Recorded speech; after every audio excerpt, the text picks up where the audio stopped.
I sat alone in the infusion room, my veins burning with ice-cold chemicals, staring at a silent family group chat.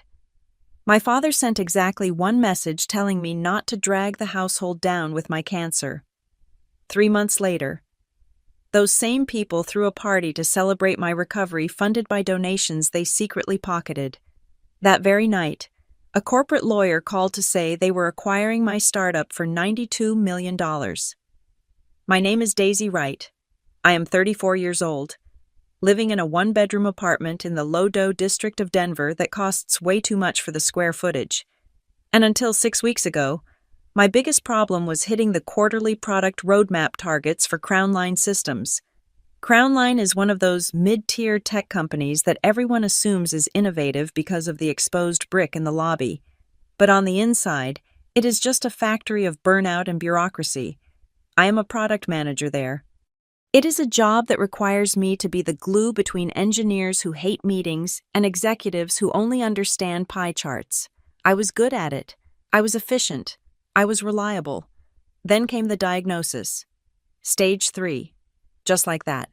The roadmap of my life went from a 5-year plan to a survive-the-week plan. I did not quit. I could not quit. In this country, your heartbeat is tied to your employment status. My health insurance was the only thing standing between me and bankruptcy, so I made a deal with myself. I would work from the infusion chair. I would answer Slack messages between bouts of nausea. I would keep my camera off during Zoom calls so nobody could see the color draining from my skin or the dark circles that concealer could no longer hide. I decided I would be a ghost in the machine, functioning just enough to keep my coverage active. It was the first week of chemotherapy. The doctors call it the loading dose. They do not tell you that it feels less like medicine and more like someone is replacing your blood with liquid nitrogen. I was sitting in the corner of the infusion center at 9 in the morning. The air conditioning was humming too loud, and the smell of antiseptic was making my stomach turn over itself. My laptop was open on my knees, but I could not focus on the user acceptance testing data on the screen. My hands were shaking too much to type. I needed a ride home. The nurse had told me explicitly that I could not drive myself after the first session. The pre-meds, the Benadryl, the steroids, and the toxicity of the drip meant I would be in no state to operate heavy machinery. I had taken an Uber there, but the thought of sitting in a stranger's car on the way back, with my immune system crashing and a bucket in my lap, was terrifying. So, I opened the group chat. We called it The Right Way. My mother, Diane, had named it. It was where we shared photos of holiday dinners and where my brother, Tyler, bragged about his new associateship at a downtown law firm. It was where my father, Richard, posted articles about interest rates and the decline of American work ethic. I typed carefully, my thumb hovering over the send button. Hey everyone, first round is hitting harder than I thought. The nurse says I can't drive.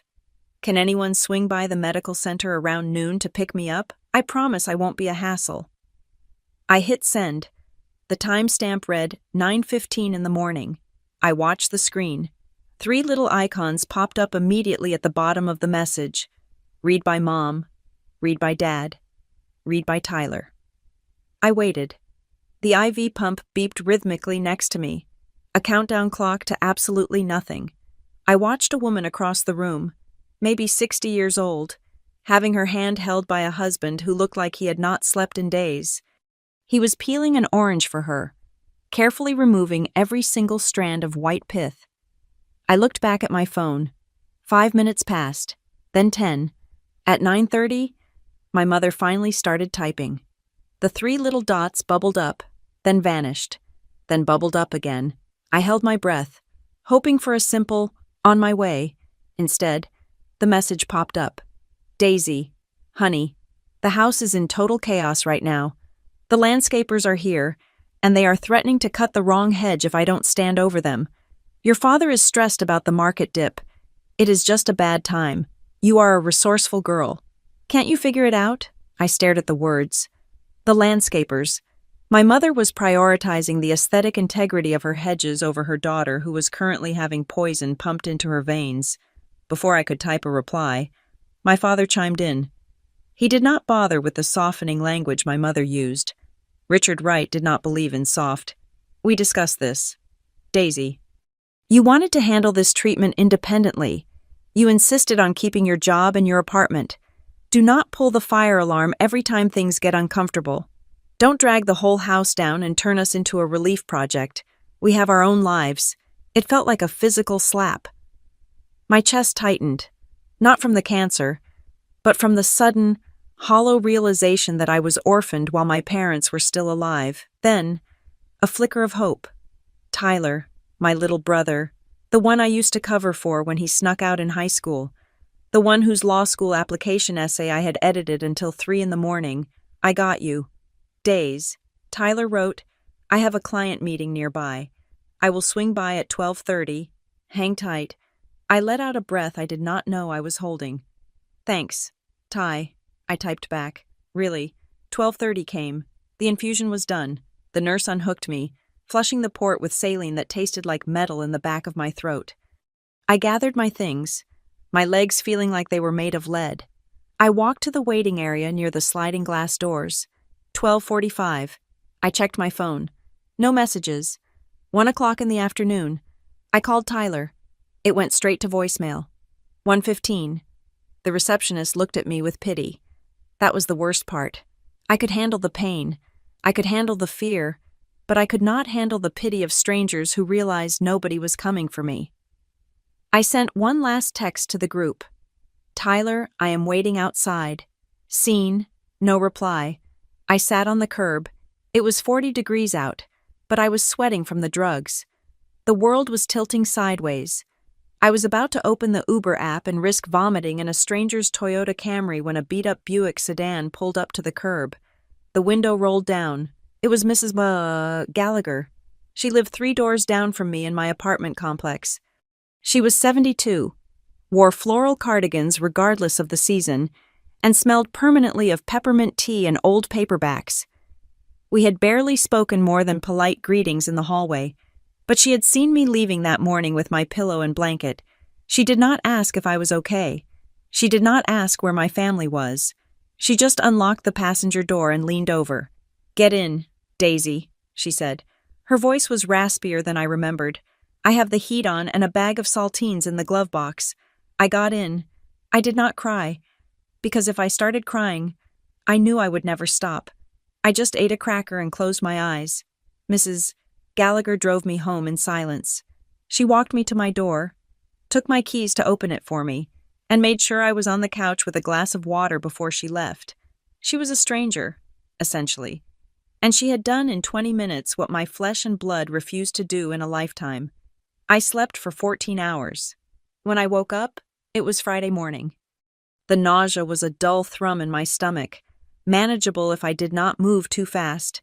I reached for my phone, dreading the notifications. There were no missed calls from my family, no texts asking if I made it home. The group chat was silent, burying my plea for help under a layer of digital indifference. But there was an email notification from the Family Trust Administrator.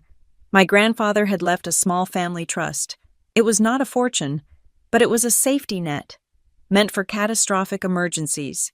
We all had nominal access, but withdrawals required approval or a documented family crisis. I logged into the portal, mostly to see if I could request funds to cover the deductible that my insurance would not touch. My eyes scanned the transaction log and stopped on an entry from yesterday. Withdrawal. $5,000. Beneficiary Tyler Wright. Reason emergency medical assistance. Daisy Wright. I blinked, thinking the chemo brain fog was making me hallucinate. I clicked on the details. Tyler had submitted a request for an expedited cash advance, citing my chemotherapy and urgent pharmaceutical copays as the justification. The timestamp was 10 in the morning yesterday. He had requested the money 45 minutes after I asked for a ride. He had used the time he was supposedly preparing to come get me to draft a request for $5,000 in my name. I sat up, ignoring the spinning of the room. I checked my bank account.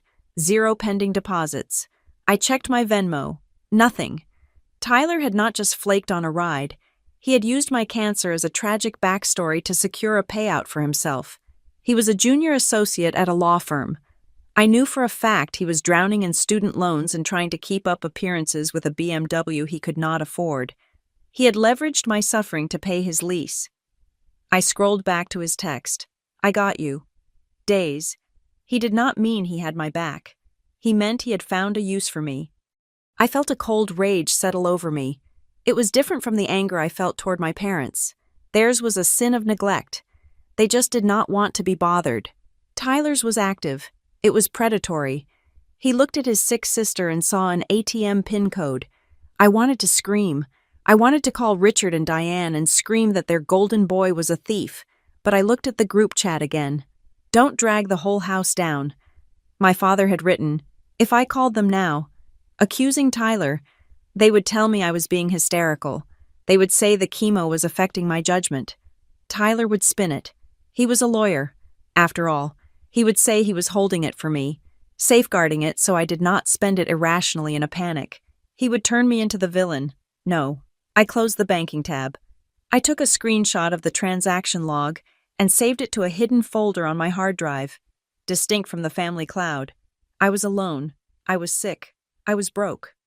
And I was surrounded by vultures who shared my last name. I needed a distraction.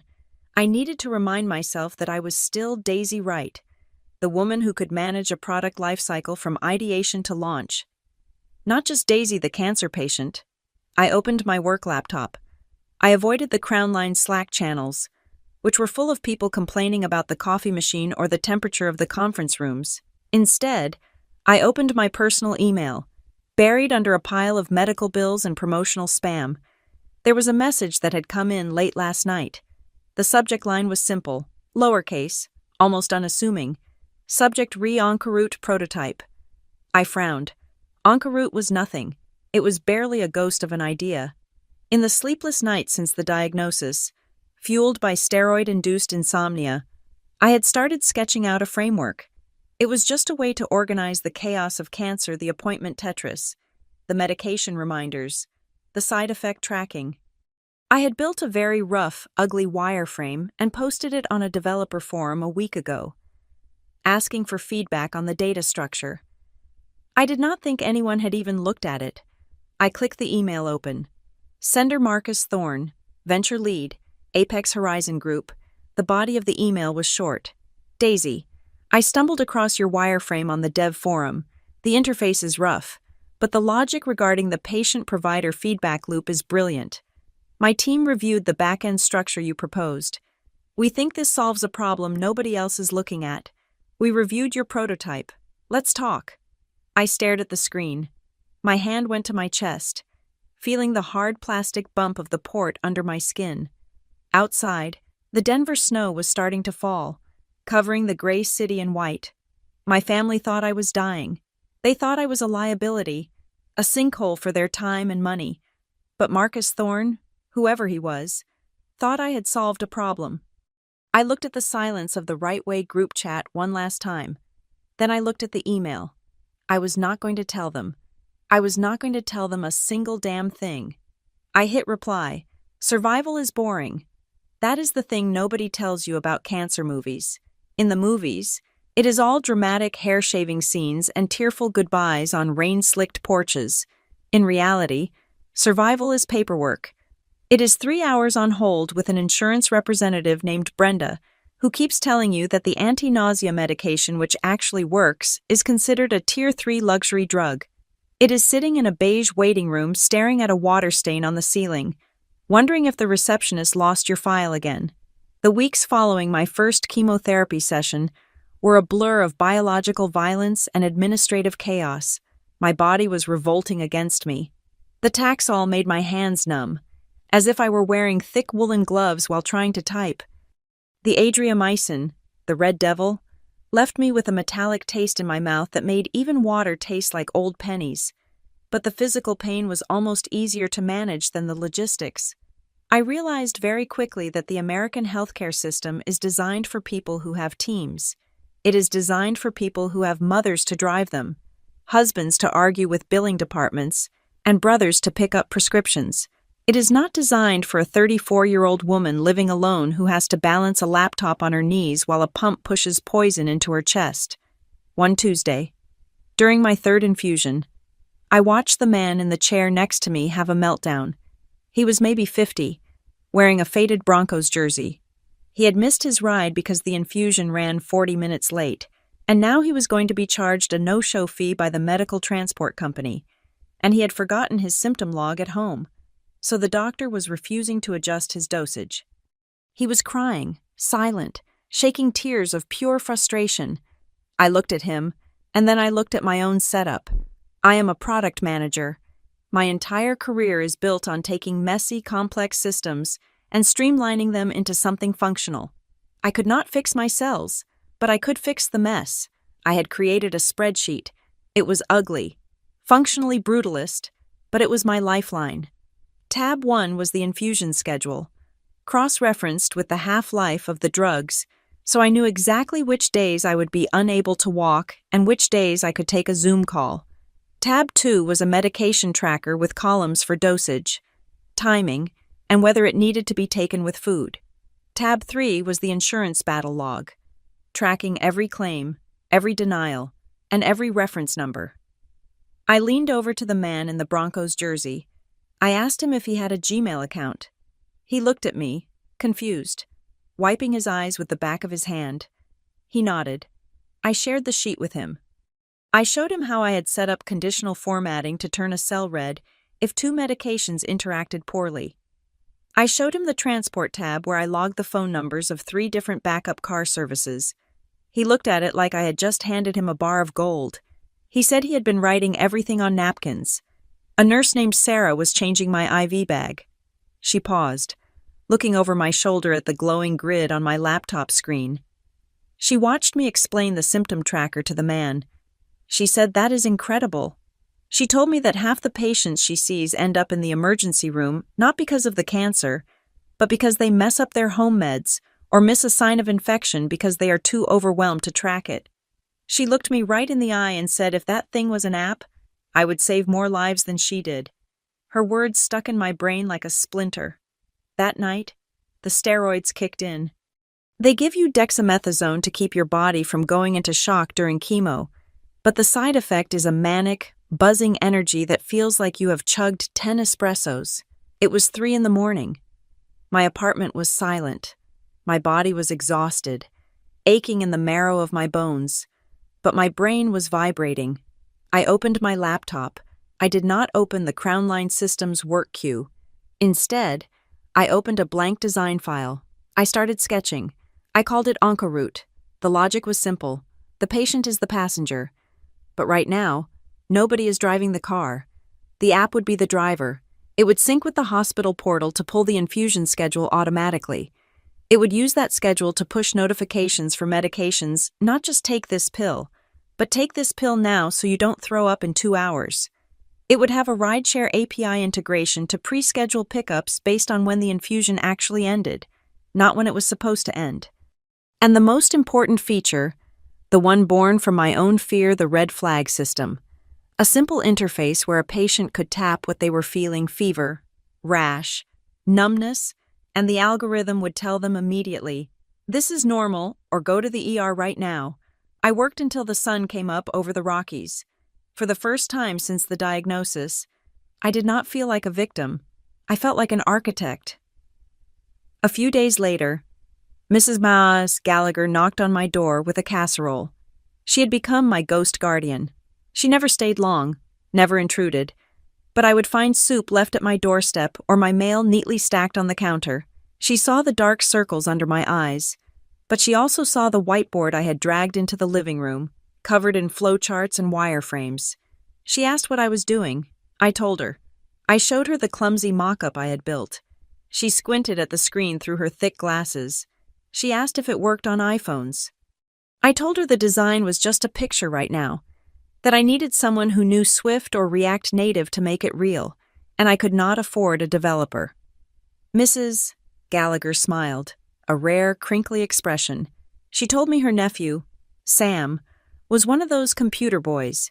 She said he was always complaining that his job at the bank was soul-crushing and he wanted to build things that mattered.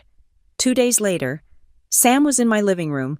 He was 24, wore a hoodie that said NASA on it, and he looked at my messy spreadsheet logic with the reverence of a religious scholar. He did not see a sick woman.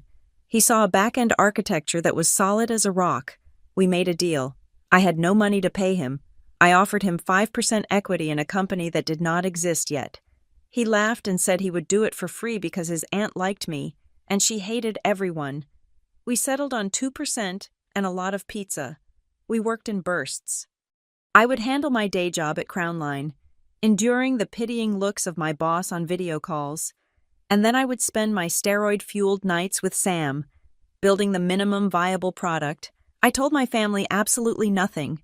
The silence in the group chat had shifted. It was no longer just an absence of care. It felt heavy, pregnant with something I could not name. I knew them. I knew Richard and Diane Wright did not just disappear unless they were plotting a way to spin the narrative. They were not the type to abandon a sinking ship. They were the type to sell tickets to the shipwreck. Then, the text came from Tyler. It was a Tuesday afternoon. I was in the middle of a code review with Sam. My phone buzzed. "Hey sis, just thinking about you. Dad mentioned you might be overwhelmed with the medical admin stuff. Do you need me to look over any papers or sign anything to help streamline things with the insurance I can swing by?" I stared at the message. The hair on my arms stood up. Tyler had not visited once. He had stolen $5,000 from the family trust in my name, a fact I was keeping in my back pocket like a switchblade.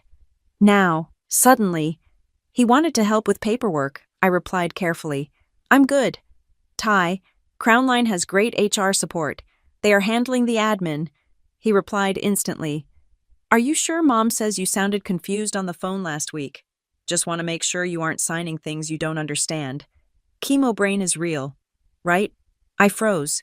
I had not spoken to my mother on the phone in 3 weeks. "Mom says you sounded confused." They were establishing a narrative. They were planting seeds. I closed the laptop and went to my personal desktop. I logged into the hospital's patient portal. I wanted to see if anyone had accessed my records. The system has a log of all releases of information. I scrolled down to the access log. There was a request form filed 4 days ago.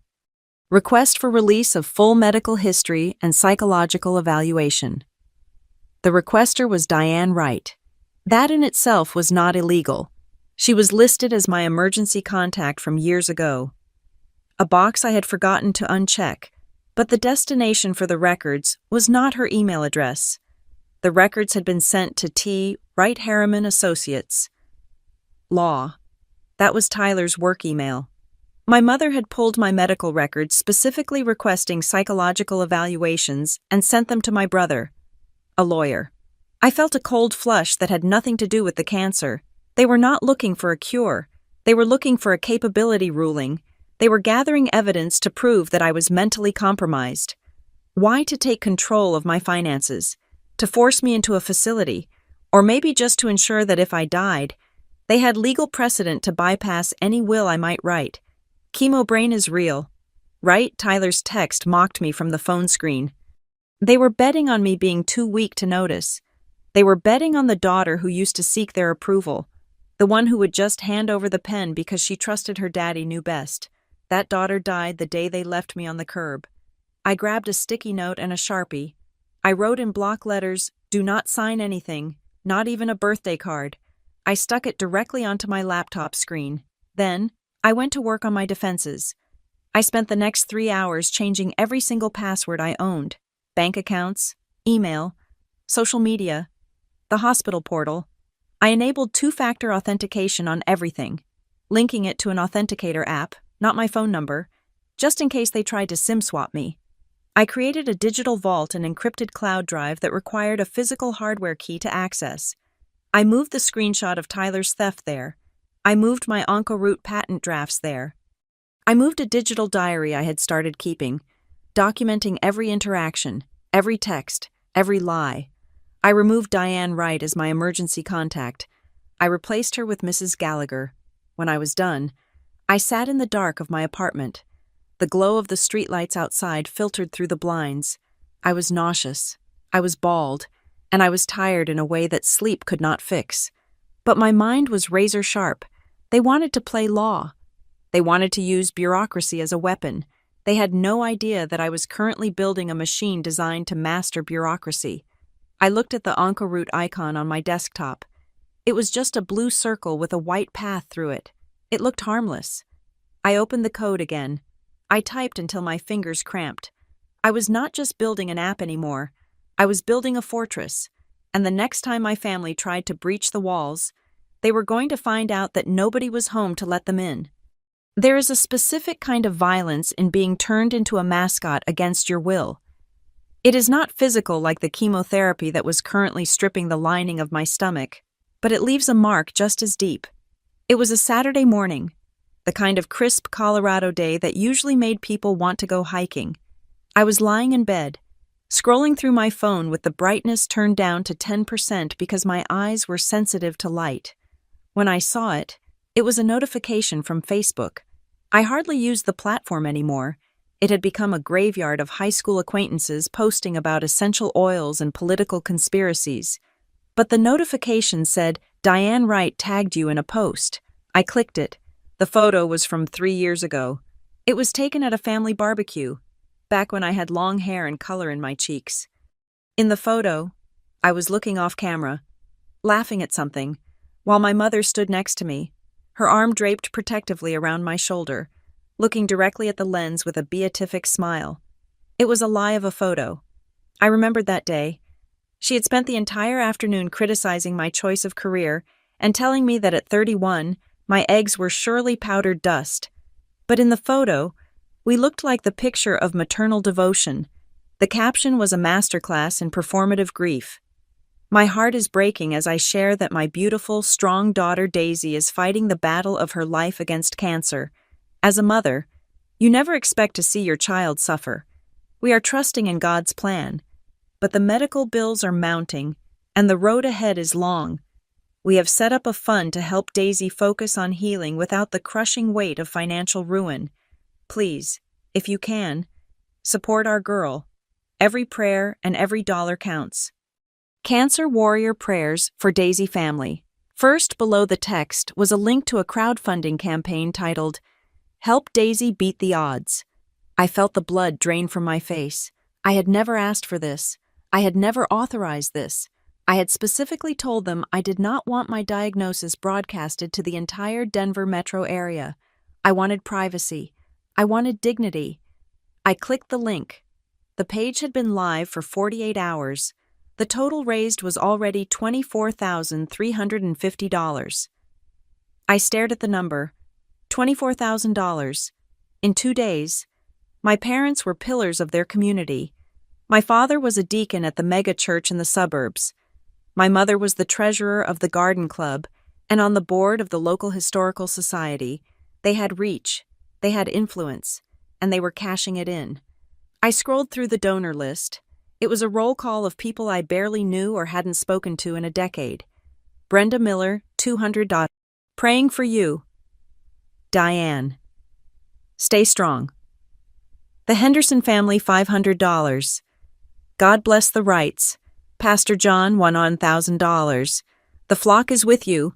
The comments were all directed at my mother. You are such a strong mother. Diane, I can't imagine your pain.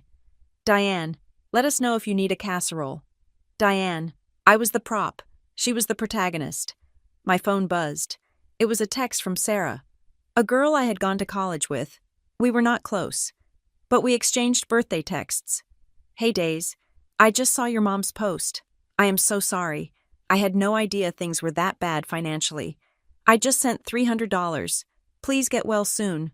Love you. I stared at the text. I had no idea things were that bad financially. That was the narrative they were spinning, that I was destitute, that I was a charity case, that I was drowning and they were the benevolent saviors pulling me to shore. But there was a problem, a very specific, mathematical problem. I logged into my bank account. I refreshed the page. 0 deposits. I checked my PayPal. 0. I checked Venmo. 0. If the fund had raised over $24,000, where was it? I dialed my mother. My hands were shaking. Not from the neuropathy this time, but from pure, incandescent rage. She answered on the second ring. Her voice was bright, chipper, the voice of a woman who was having a very successful weekend. Daisy. Did you see the outpouring of love? It is overwhelming, isn't it? People are so good. Mom, I said, my voice tight. Take it down. There was a pause. The brightness faltered slightly. Excuse me, the fundraising page. Take it down. I did not ask you to do that. I do not want people thinking I'm a beggar. And more importantly, I haven't seen a single cent of that money. Where is it? She sighed. The long, suffering sigh of a martyr dealing with an ungrateful child. Oh, Daisy, don't be dramatic. You are not a beggar. You are a cause.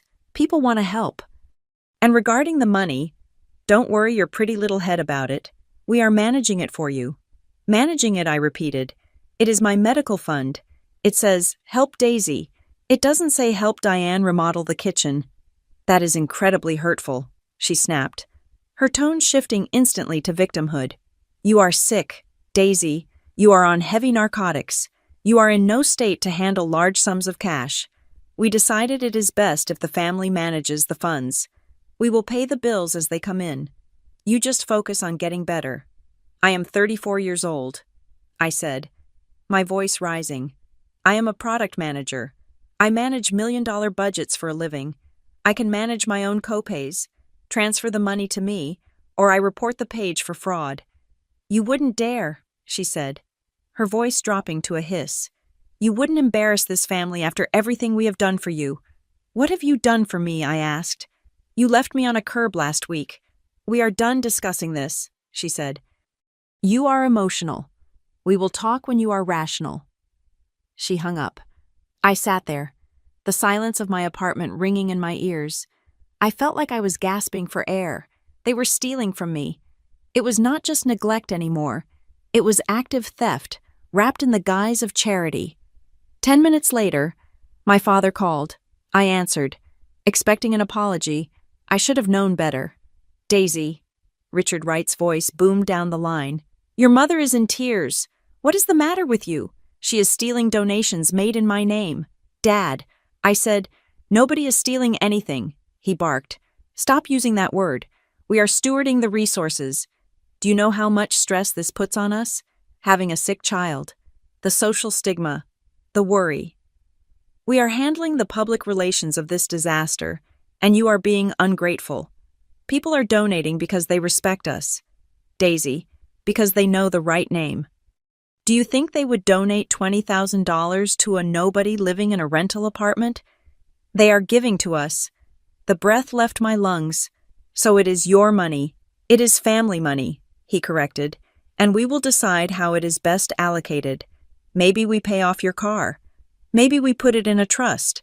But we are not handing 20 grand to a drug-addled girl who might not even make it to Christmas. Stop making a scene. Let people help. He hung up too.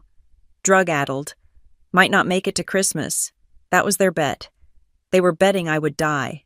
And they would keep the surplus. I threw my phone across the room. It bounced off the sofa cushion and landed on the rug. I put my head in my hands and screamed. It was a raw, ugly sound that scraped my throat. But screaming did not solve problems. Data solved problems. I retrieved my phone. I opened the crowdfunding page again on my laptop. I needed to see the back end. I could not see the banking details as a public viewer, but I could see the organizer information. The page listed the organizer as the Wright Family Trust. It looked official, but every campaign has a direct beneficiary linked to the payout account. I clicked on the Contact Organizer button. It opened a generic email form. That was a dead end. Then I remembered something. Tyler was tech-savvy, but he was lazy. He reused usernames. I went to the URL bar.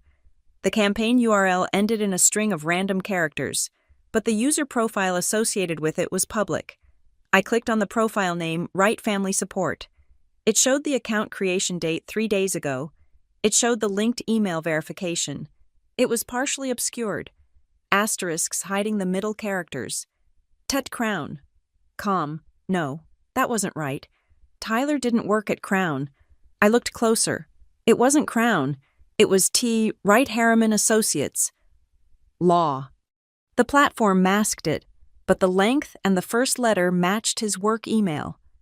Wait, I right-clicked the page source. I am a product manager.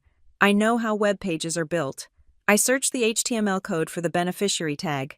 Sometimes, lazy coding leaves metadata exposed. I didn't find the bank account number, but I found the name on the Stripe verification object. Legal name, Tyler J. Wright. Account type, personal checking. It wasn't a trust account. It wasn't a joint account. It was Tyler's personal checking account. The same brother who had scammed $5,000 from the family trust was now funneling $24,000 of public sympathy money directly into his pocket. I texted Tyler. I sent him a screenshot of the page source with his name highlighted. Transfer the funds. Now. He replied in 30 seconds. Relax. Days. I am just holding it. You know how Mom gets with spending, and I figured you would be too out of it to handle the taxes. I am acting as the custodian. It is standard legal procedure for incapacitated beneficiaries. I am not incapacitated. I typed back. I am working a full-time job. Are you? He wrote. Dad says you look like a ghost. Look, let's not fight. I will keep it safe. If you need money for a bill, just submit the invoice to me, and I will reimburse you. Easy. He wanted me to submit invoices for my own donation money. He wanted to be the gatekeeper. He wanted the power to approve or deny my survival. I was about to type a furious response, threatening police, threatening the bar association, threatening to burn the whole house down. Then there was a knock on the door. It was Mrs. Gallagher. She had a Tupperware container of chicken broth and a stack of mail. She took one look at my face, red, blotchy, tear-streaked, and set the broth down on the counter. What did they do? She asked quietly. I told her. I showed her the post. I showed her the total. I showed her the HTML code with Tyler's name. I paced around the small living room, ranting about exposing them, about posting a comment on the fundraiser page telling everyone that my mother was a liar and my brother was a thief. I told her I was going to call the pastor. I was going to call the garden club. Mrs. Gallagher sat on my couch, hands folded in her lap, watching me spin out. When I finally stopped for breath, she spoke. Daisy, she said, do not do that. Why? I demanded. They are robbing me. Because right now, they have the microphone, she said. Her voice was steady, old, and wise. They have the story. They are the grieving, saintly parents supporting their dying daughter. If you scream, you just look like the ungrateful, delirious, sick girl they are painting you to be. You will look unstable. You will prove them right. I slumped against the wall. So I just let them keep it. No, she said. You let them dig the hole. She pointed to my computer. They think you are weak, she said. They think you are stupid. They think you are going to die. So there will be no consequences. Use that. How? Don't argue with them. Silence scares people like that more than screaming. If you argue, they know what you are thinking. If you are silent, they have to guess. She stood up and walked over to me, placing a hand on my shoulder. You record everything. Daisy, every text, every call, every screenshot of that donation page as the number goes up. You verify whose account it is in, and you do not say a word until you have a gavel in your hand. I looked at her. She was right. An emotional reaction was what they wanted. It fed the drama. It allowed Richard to say, "See, she is hysterical." It allowed Diane to cry fake tears about how hard it is to care for a difficult child. I took a deep breath. I wiped my face. Okay, I said. I sat back down at my computer. I did not reply to Tyler. I did not call my parents back. Instead, I opened my digital vault. I created a new folder, Evidence, Fraud. I took screenshots of the Facebook post, capturing every comment, every like, every timestamp. I took screenshots of the donation page, scrolling down to capture the entire list of donors. I saved the HTML source code proving Tyler was the beneficiary. I downloaded the audio recording of the voicemail my father had left me last week, the one where he told me I was a burden. Then, I opened a new tab. I searched for forensic accountants Denver and estate litigation attorneys. I found a firm that specialized in financial elder abuse and trust misappropriation. It wasn't exactly my situation, but the mechanics were the same family members exploiting a vulnerable relative for financial gain. I drafted an email to a senior partner named Robert Vance. I didn't send it yet. I just drafted it, attaching the folder of evidence. I looked at the number on the campaign page again. It had gone up. $25,100. Let them take it. Let them spend it. Let them buy a new boat or a lease on a BMW. Because every dollar they spent was a felony count. I went back to the group chat. It was buzzing with activity now. My mother was posting screenshots of the donations. Look at the Millers so generous. Tyler. Make sure you send a thank you card to the pastor. I watched them celebrate their haul. I did not type. I did not engage. I turned my phone face down. I opened the Onco route code. My anger was a cold, hard knot in my chest. A dense star of gravity that pulled everything into focus. They wanted a show, fine. I would give them a show. But it wasn't going to be the tragedy they were writing. It was going to be a courtroom drama. And I was going to be the one delivering the verdict. I focused on the screen. Function user auth. Function secure payment gateway. I typed, I built, and I waited. The human body is resilient, but the human spirit is stubborn. That stubbornness became my fuel. While my family was busy counting their GoFundMe likes, I was busy building an empire from a hospital bed. I applied to Health Velocity, a local startup accelerator here in Denver. It wasn't the biggest incubator in the world, it wasn't Y Combinator, but it was focused specifically on health tech, and that was what I needed. I filled out the application during my 5th chemo cycle, typing with one hand while the other was hooked up to a saline drip. The interview was 3 days later via Zoom. I didn't tell them I was sick. I put on a high-neck sweater to hide my port scar, applied extra blush to hide the gray pallor of my skin, and positioned the camera so they couldn't see the IV pole in the corner of my living room. I pitched OncoRoute not as a sob story, but as a logistics solution. I talked about clinical adherence friction and post-acute care visibility. I showed them the data from my own spreadsheet, how I had reduced scheduling conflicts by 40% for myself and the 3 other patients I was beta testing with. They accepted me the next day. The next 3 months were a blur of nausea and code. It felt like I was living 2 lives simultaneously.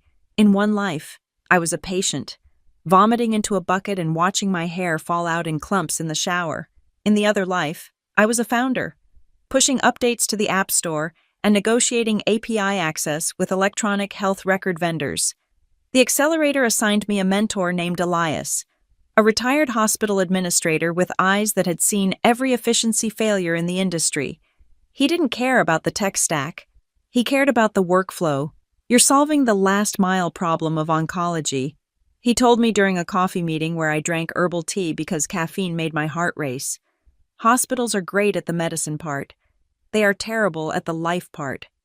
If you can prove this saves them money on readmissions, you win. That was the key. Readmissions. If a patient gets dehydrated because they forgot their meds and ends up in the ER, the hospital gets penalized. I pivoted the pitch. I stopped selling it as a patient comfort tool and started selling it as a risk mitigation platform. I landed our first pilot 2 weeks later. It was a mid-sized oncology clinic in Aurora. The deal was small, $5,000 for a 3-month trial with 50 patients, but it was validation, real money, real users. The data started rolling in. We flagged 3 critical dehydration cases before they required hospitalization. We reduced no-show appointments by 18% because the app's rideshare integration actually worked. The clinic director called me personally. Daisy. She said, "This thing actually works. My nurses are spending less time on the phone and more time with patients." That was the moment OncoRoute stopped being a project and started being a company. But growth costs money. I was burning through my savings to pay server costs and buy pizza for Sam, who was still coding for equity. An angel investor approached me after demo day. He was a slick guy in a Patagonia vest who talked a lot about disruption. He offered $200,000. I looked at the term sheet. It was a standard convertible note, but there was a clause in the fine print board observation rights and veto power on future hires. He wanted control. He looked at me, a woman in a beanie, obviously sick, obviously desperate, and thought he could buy the wheel for cheap. I remembered my father's voice, "Don't drag the whole house down." I remembered Tyler's text, "I'm just holding the money for you." I was done letting men hold things for me. I met the investor at a Starbucks. I was wearing my favorite gray beanie because by then, I was completely bald. I slid the term sheet back across the table. "Thank you for the offer," I said, "but I'm not looking for governance. I am looking for capital. If you want to ride the rocket, buy a ticket, but you don't get to fly the ship." He looked shocked. He retracted the offer. I walked out with $0. But I still owned 100% of my destiny. Instead of venture capital, I bootstrapped. I cashed out my 401k from Crownline, taking the tax penalty on the chin to pay for a proper secure server architecture. HIPAA compliance was a nightmare, and I couldn't afford a data breach. I hired a part-time CTO, a woman named Elena who had worked in cybersecurity for defense contractors. She cost a fortune, but she built a fortress around our patient data. If we leak one name, I told her, we are dead. Nobody gets in. Elena promised. Not even God. The work was grueling. There were days when the chemo fatigue was so heavy I couldn't lift my head off the pillow. I would conduct stand-up meetings lying flat on my back with the laptop propped on my chest, voice-to-texting instructions to the team. But the momentum was building. A local business journal picked up the story. They ran a small piece in the technology section, "Denver Founder Battles Cancer." While coding the cure for hospital inefficiency, it was a small article, maybe 400 words, but it went viral in the medical community. Suddenly, I had inquiries from outside Colorado. A hospital chain in Texas wanted a demo. A visiting nurse association in Oregon wanted to license the software. I was in the middle of closing the Texas deal when my phone buzzed. It was Tyler. "Hey sis, saw the article. Cool stuff. What is the actual name of the LLC? I want to look it up. Maybe help you with the trademark filings." I stared at the text. He wasn't congratulating me. He was fishing. He wanted the corporate identity. He wanted to know where the assets were parked. I replied, "It is just a project under a holding name right now. Nothing official yet." "Thanks, though." He pushed. "Well, you need to incorporate to take payment, right? Just look out for the liability. Let me see the papers." I didn't reply. Instead, I called my new lawyer, not a family friend, not someone from my father's church, a shark named Jessica Wu who charged $600 an hour and was worth every penny. "I need to incorporate," I told her, "and I need it bulletproof." We set up Silver Pine Health, Incorporated. It was a Delaware C Corp. We structured it impeccably. I allocated 80% of the founder shares to myself with a standard 4-year vesting schedule, even though I was the only founder. Just to show discipline, I set aside 10% for the employee option pool to pay Sam and Elena, and then Jessica made me do the hardest thing. "Daisy," she said, looking at my medical chart which laid on her desk, "you are sick. If you go into a coma tomorrow, who controls your shares? Who controls the company?" I thought of my mother, who would probably sell the IP to buy a vacation home. I thought of my father, who would shut it down out of spite. I thought of Tyler, who would loot the accounts, not my family. I said, "We drafted a comprehensive advance healthcare directive and a durable power of attorney for finances. I named Mrs. Gallagher as my healthcare proxy for the business. I set up a succession trigger if I became incapacitated. My shares would be placed in a voting trust managed by Elias, my mentor, with strict instructions to preserve the company's mission until I recovered or, if I died, to sell the assets and donate the proceeds to a legitimate cancer research fund. I explicitly wrote a clause, under no circumstances shall Richard, Diane, or Tyler Wright have access to, control over, or benefit from the assets of Silver Pine Health, Inc. Signing those papers felt like cutting the umbilical cord with a jagged knife. It was final. I was an orphan by choice, but the universe has a way of balancing the scales. The same week I signed the papers, the due diligence email arrived. It wasn't from the Texas hospital. It wasn't from a local angel investor. It was from Ethelgard Systems. I knew the name. Everyone in healthcare knew the name. They were a massive conglomerate, the kind that owned half the electronic health record market in North America. The subject line was Strategic Interest, Acquisition Inquiry. I sat in my apartment, the air conditioner humming, my hair was gone, my eyebrows were thinning, I had lost 15 pounds, I looked like a ghost, but I was holding a golden ticket. I opened the email. Dear Ms. Wright, our corporate development team has been tracking the performance of OncoRoot's pilot in Aurora. The retention metrics are impressive. We would like to open a conversation regarding a potential acquisition of your technology. My heart hammered against my ribs. Acquisition. That meant selling. That meant millions. I hadn't even launched the version 2.0 yet. I hadn't even told my parents I was doing this for real. They still thought I was unemployed and living off their generosity. I looked at the date on the calendar. My final chemo session was next week. The celebration dinner my parents were insisting on throwing was the week after. I smiled. It wasn't a nice smile. It was the smile of a predator who realizes the trap has been sprung, and the prey doesn't even know they are in the cage yet. I typed a reply to Ethelgard Systems. I am open to a conversation, but my schedule is tight. Let's talk numbers first. I hit send. Then I went to the bathroom and looked at myself in the mirror. I adjusted my beanie. I applied a fresh coat of lipstick. Game on, I whispered. The invitation came via a calendar invite, not a phone call. That was the first tell. When you love someone, you call them to ask if they are free for dinner. When you are managing a crisis, you schedule a meeting. The subject line read, Celebration Dinner, Daisy's Recovery, and the location was The Obsidian, one of those ultra-modern steakhouses in the Lodo district where the lighting is dim enough to hide cosmetic surgery scars, and the steaks cost more than a week of groceries. I accepted. 6 months ago. I would have accepted because I was desperate for their approval. I would have spent 3 hours getting ready, trying to look healthy enough, successful enough, and worthy enough to sit at their table. Tonight, I accepted for a different reason. I was a scientist, and they were the bacteria in the petri dish. I needed to observe the specimen up close before I applied the antibiotic. I arrived at 7:15 in the evening, exactly 15 minutes late. I did it on purpose. In the Wright family power dynamic, Richard Wright was the only one allowed to keep people waiting. By walking in late, I was subtly shifting the gravity of the room. The hostess led me through the maze of mahogany and leather. I spotted them in a circular booth near the back. They looked like a picture from a magazine advertising generational wealth.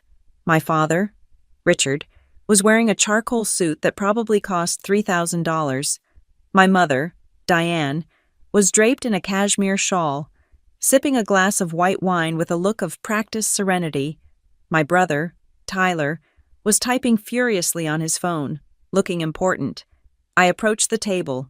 Daisy, my mother exclaimed, loud enough for the neighboring tables to hear. She stood up, her bracelets jangling, and pulled me into a hug that smelled of expensive perfume and Chardonnay.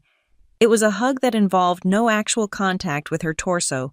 It was an air hug, designed to look affectionate without wrinkling her silk blouse. She pulled back and held me at arm's length, scanning me like she was inspecting a used car she was thinking about buying. You look so much better than we expected, she said. There it was, the first cut. Not you look great, but you look better than the disaster we imagined. I am feeling strong. Mom, I said, keeping my voice neutral. I slid into the booth opposite them. Tyler finally looked up from his phone. He offered me a tight smile. His eyes did not meet mine.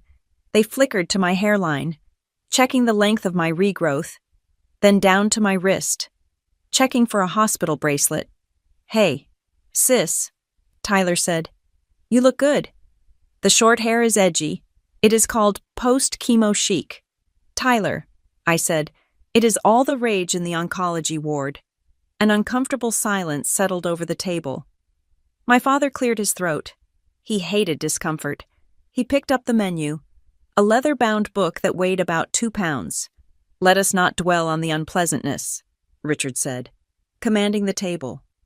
Tonight is about looking forward. We are glad you are out of the woods. Daisy, it has been a taxing year for everyone, For everyone. He equated my stage 3 cancer with his stress about the stock market. The waiter arrived. A young man with a slicked-back undercut. He recited the specials. I ordered a sparkling water. The rest of them ordered another round of cocktails. They needed the lubrication. I needed the clarity.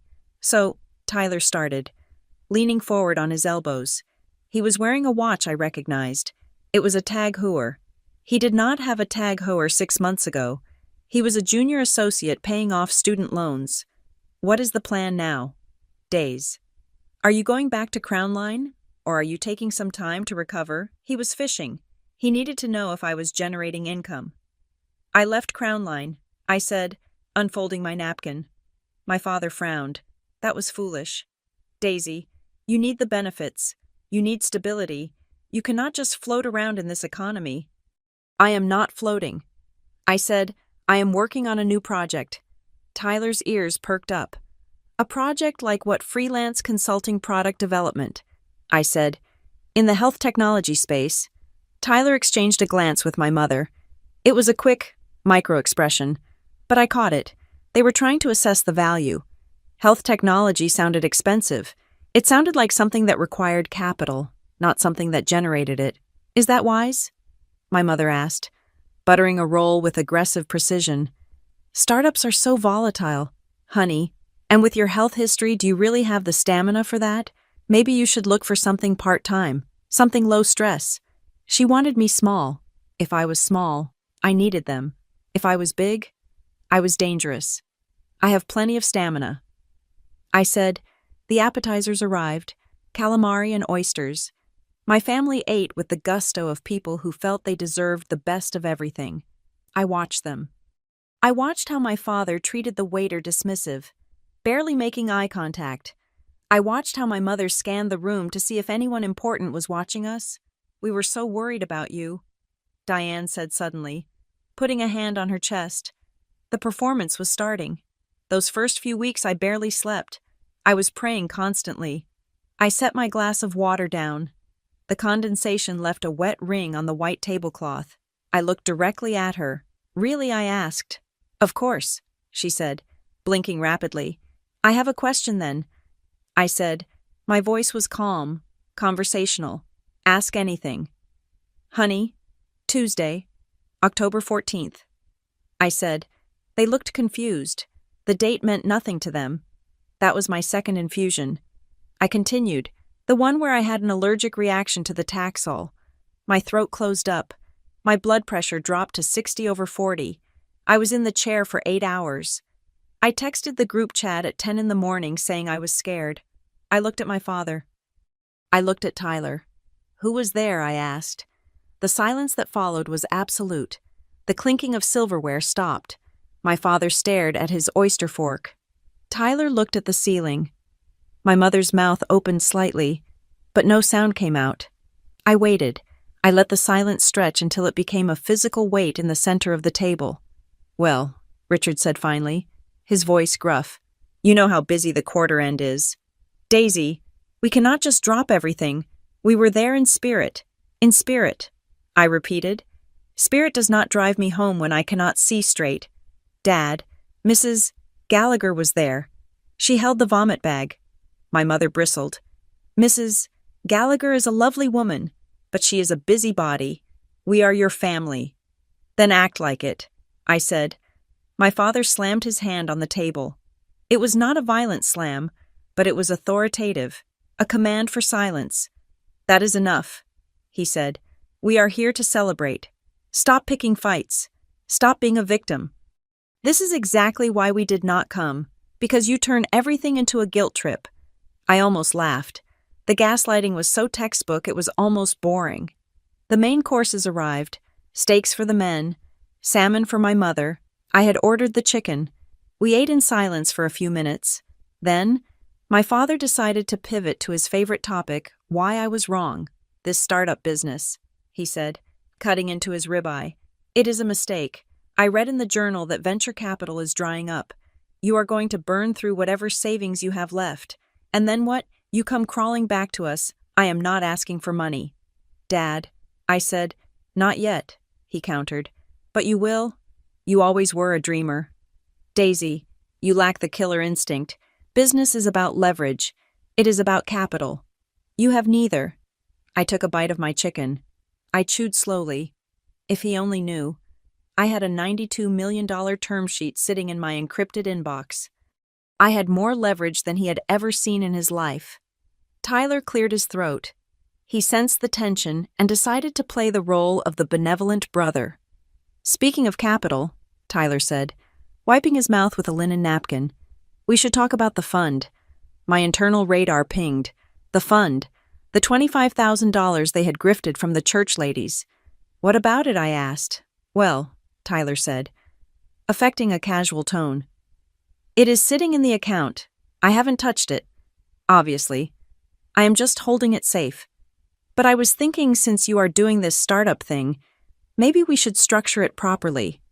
You know, invested in the company. I looked at him. He wanted to invest the stolen money into my company. Why? Because then he would own equity. If he put $25,000 in as seed money, he could claim 5 or 10% of the company. He didn't want to give the money back. He wanted to wash it.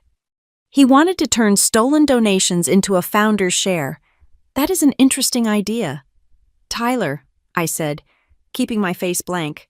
Right? He smiled. Relieved. I mean, it is family money. It stays in the family. I can draft up a simple convertible note. Keep it clean. You said you haven't touched it, I asked. Tyler blinked. Nope. Safe and sound. I remembered the tag heuer on his wrist. I remembered the lease on his new car. I remembered the credit card payments I had seen in the hacked bank statement. Good to know. I said. The waiter came to clear the plates. My father ordered a bottle of expensive red wine. He was celebrating his victory. He thought he had put me in my place. He thought I was the wayward daughter who was about to be brought back into the fold, under their control, dependent on their scraps. Tyler reached into his briefcase, which was sitting on the floor next to him. Actually, days, since we are all here. Tyler said, there is one small administrative thing we need to handle, just to make sure you are covered. He pulled out a thick manila envelope. He placed it on the table and slid it across the white cloth, past the candle, past the wine glasses, until it rested in front of me. What is this? I asked. Just standard protection, Tyler said. Mom and Dad were worried, with the business and the medical history if something happens to you. If you get sick again, or if the stress gets too much, we need to be able to step in. To help. Help, I repeated. Open it, my father commanded. I opened the envelope. I pulled out a stack of documents. The paper was heavy. Expensive bond paper. I read the title page. Durable Power of Attorney for Property and Finances. I flipped to the next page. Healthcare Proxy and Guardianship Designation. I skimmed the clauses. It was draconian. It granted Tyler Wright and Richard Wright full authority to manage my bank accounts, real estate, and business interests in the event of incapacity. And the definition of incapacity was terrifyingly vague. It included periods of emotional distress or medical treatment requiring narcotics. I was still on pain management medication. By their definition, I was already incapacitated. If I signed this, they could walk into my bank tomorrow and empty it. They could walk into Silverpine Health and fire me. They could sell my company to the highest bidder and put me in a facility. I looked up. They were all watching me. My mother had a look of performative concern. My father looked impatient. Tyler looked hungry. It is just a safety net. Daisy, Tyler said softly, you trust us, right? We are your family. My father took a sip of wine. Just sign it. Daisy, do not make this difficult. We are trying to protect you from yourself. I looked at the pen Tyler was holding out to me. It was a Mont Blanc, probably bought with the fund money too. They did not know about the acquisition. They did not know about the $92 million, but they smelled it. They smelled the potential. Or maybe they just wanted to control the little bit they thought I had. They were not here to celebrate my recovery. They were here to shackle me before I could run. I looked at the document again. The text blurred slightly, but the intent was razor sharp. This was not a legal document. It was a bear trap. I reached out and took the pen from Tyler. His eyes lit up. My mother let out a small sigh of relief. I held the pen over the signature line. I felt the vibration of the restaurant, the laughter, the clinking glass, the low hum of jazz. I thought about the chemo ward. I thought about the bucket. I thought of Mrs. Gallagher holding my hand while I shook with fever. Then I looked at the 3 people sitting across from me. I did not sign. I capped the pen with a loud click. I looked at Tyler, then at my father. "This is very comprehensive," I said. Tyler nodded eagerly. "I had the partners at the firm look at it. It is bulletproof. I bet it is," I said. I slid the documents back into the envelope. I did not slide it back to Tyler. I placed it on my lap. "I think I will hold on to this," I said. The atmosphere at the table shifted instantly. The temperature dropped 10 degrees. Why, Richard demanded, "It is a standard form. Sign it so Tyler can file it in the morning. I need my lawyer to review it," I said. My father laughed. A harsh, barking sound. "Your lawyer." "You don't have a lawyer." "Daisy, you have a legal Zoom account." I smiled. It was a cold smile. I felt it reach my eyes. "You would be surprised what I have." "Dad," Tyler's face hardened. "Daisy, don't be paranoid. We are doing this for you. If you don't sign, and you get sick again, the state takes over." "Do you want the government making your decisions?" I leaned forward. "I would trust the DMV with my life before I trusted you with my bank account." "Tyler," my mother gasped. "Daisy." "That is a horrible thing to say." "Is it?" I asked. I looked at Tyler. "I am just wondering why a junior associate needs a power of attorney for a sister who is supposedly broke. Unless you think there is something worth taking." Tyler's eyes darted away. He took a long drink of his scotch. I stood up. I clutched the envelope tight. This was evidence. This was proof of their intent. "Where are you going?" my father barked. "We haven't had dessert." "I am full," I said. I pulled a $20 bill out of my purse and dropped it on the table. "That covers my water and my share of the appetizers." I turned to leave. "Daisy." My mother called out, her voice shrill. "You are ruining the night." I stopped. I looked back at them one last time. They looked small. They looked desperate. They looked like people who were used to controlling the narrative and were suddenly realizing the script had changed. "I am not ruining the night." "Mom," I said, "I'm just looking out for my investment." I walked out of the restaurant. The cool Denver air hit my face. I took a deep breath. I had the envelope. I had the knowledge. And in my pocket, my phone buzzed with an email from the acquisition team at Ethelgard Systems. Draft purchase agreement attached. I hailed a cab. The war had just moved from the Cold War phase to active combat, and I had the nukes. The manila envelope felt heavy in my hands, not because of the paper weight, but because of the intent pressed between the fibers. The noise of the steakhouse, the clinking of silverware, the low murmur of business deals, the hiss of searing meat seemed to fade into a dull roar. My world narrowed down to the Black Times New Roman font on the crisp white pages spread out before me. I did not just glance at it, I read it. I am a product manager. I live in the details of user agreements and technical specifications. I know that the large print giveth, and the small print taketh away. Tyler was watching me, his hand wrapped around his scotch glass, his knuckles white. My father was cutting his steak with aggressive, sawing motions. My mother was picking at her salmon, her eyes darting around the room to ensure no one was witnessing anything less than a perfect family tableaus. The document was titled, Springing Durable Power of Attorney. On the surface, it looked standard. It was a legal instrument designed to allow a trusted agent to manage the finances of someone who had become incapacitated. It is the kind of document you sign when you are 80 years old and worried about dementia. But as my eyes scanned Section 4, Subsection B, the springing clause, the trap snapped shut in my mind. Usually, these documents require the written certification of 2 independent physicians to declare a principal incapacitated. It is a safeguard. It prevents a greedy relative from declaring you crazy just to get the keys to the bank vault. Tyler's version was different.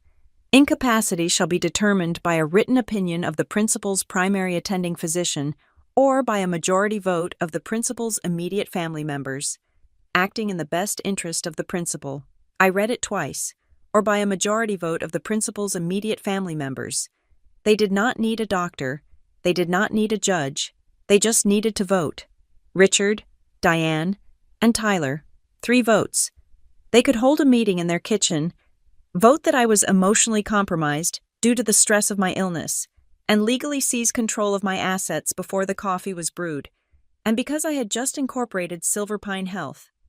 Assets did not just mean my checking account. It meant my shares. It meant my voting rights. It meant they could seize the company, sign the acquisition deal with Ethelgard Systems, and funnel the $92 million into a family trust that I would never see. I looked up. The air in the booth felt thin. "Who drafted this?" I asked. My voice was quiet, steady. Tyler blinked, surprised I was actually reading the fine print. Like I said, Days, a friend at the firm. He specializes in estate planning. Which friend? I pressed. What is his name?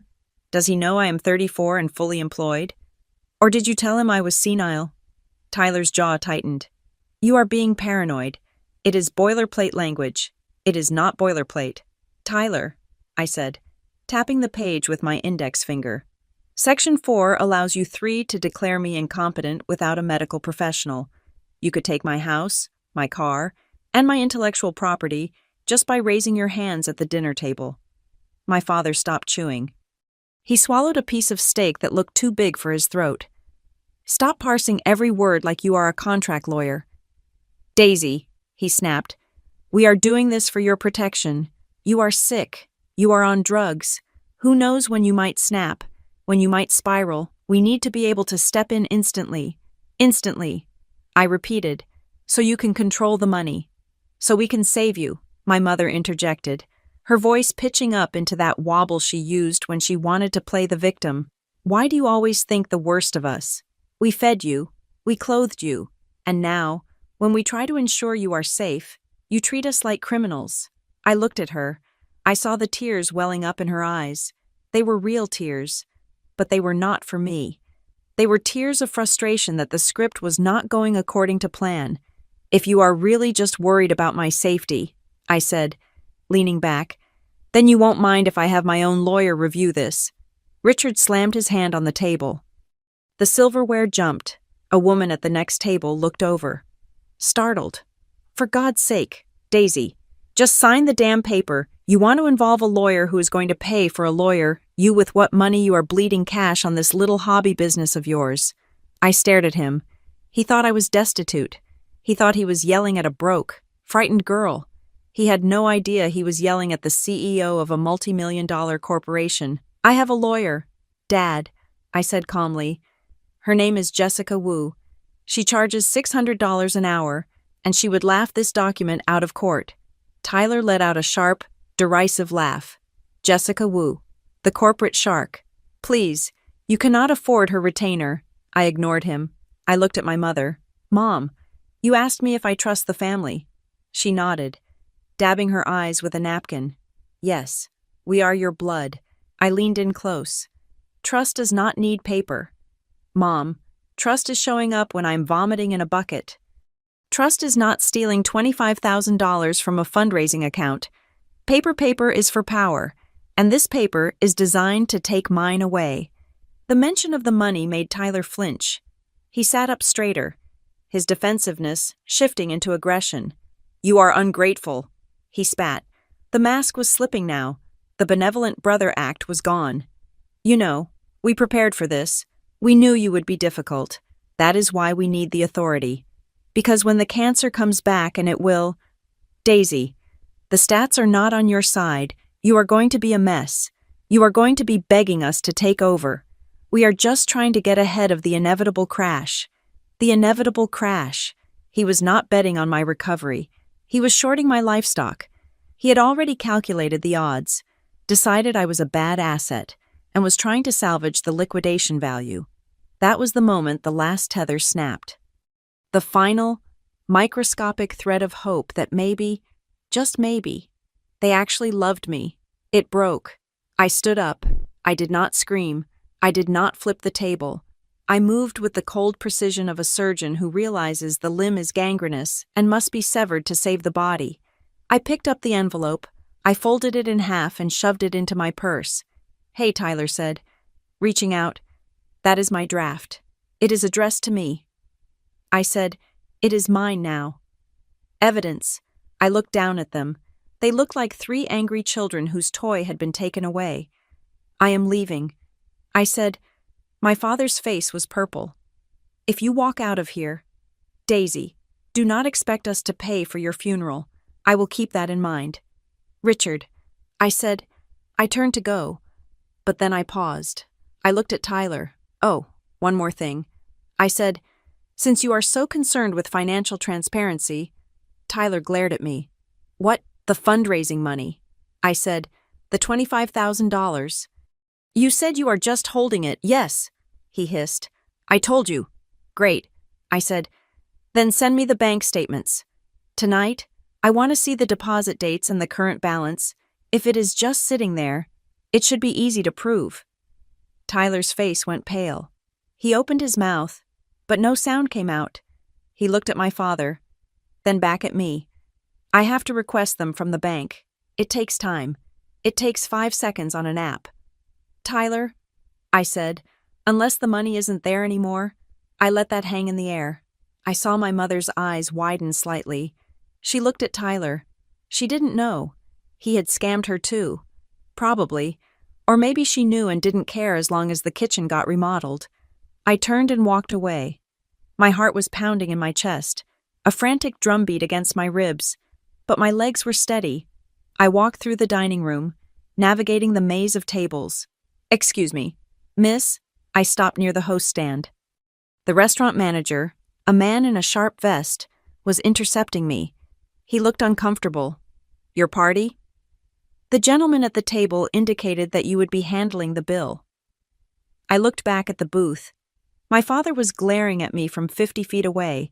He was raising his wine glass in a mock toast. He was trying to force me to pay. It was a power move. If you are so independent, you pay for the steak you didn't eat. It was a test. If I paid, I yielded. If I made a scene, I looked crazy.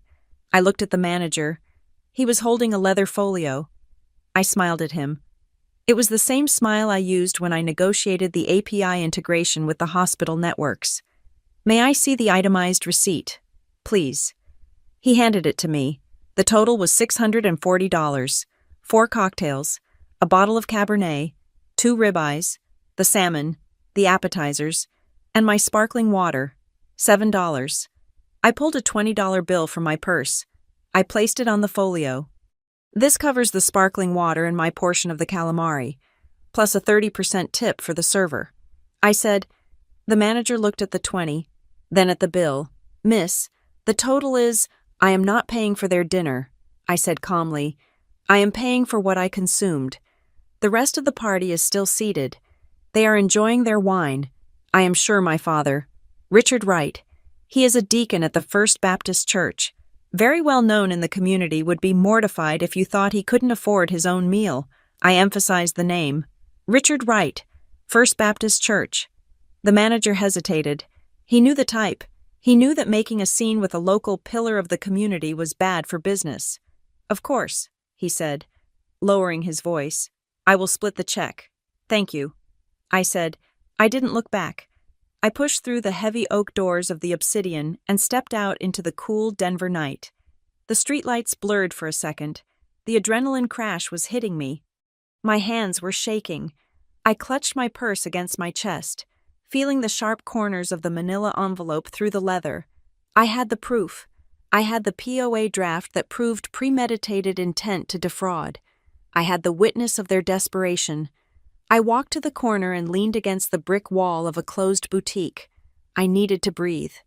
I took a deep breath, filling my lungs with the exhaust-tinged air. It tasted like freedom. My phone buzzer. It was a text from Tyler. "You are making a huge mistake. Daisy, you think you are smart, but you are playing with fire. If you don't sign that paper, and you crash, We won't be there to pick up the pieces. We will let you rot. I stared at the screen. We will let you rot. He had written it down. He was so angry, so arrogant, that he had put the threat in writing. I took a screenshot. Then I opened my email.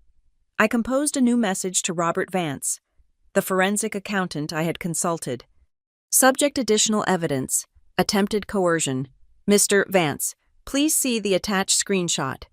Also, I have a physical draft of a power of attorney they attempted to force me to sign tonight, which bypasses medical authority. I will scan and upload it to the secure portal within the hour. I am ready to proceed with the forensic audit of the fundraising account. Daisy Wright. I hit send. I looked up at the sky. There were no stars visible above the city lights, but I knew they were there. They thought they were cutting me off. They thought they were abandoning me to the cold. They didn't realize that I had already built my own fire. I hailed a cab, whereto the driver asked. I gave him my address, but then I paused. Actually, I said, "Can we make a stop first? There is an office building on 17th Street. I needed to scan the document. I needed to lock it away in the digital vault before I went home. I couldn't risk them coming to my apartment. I couldn't risk them breaking in." The driver nodded. "You got it." As the car pulled away, I watched the obsidian disappear in the rearview mirror.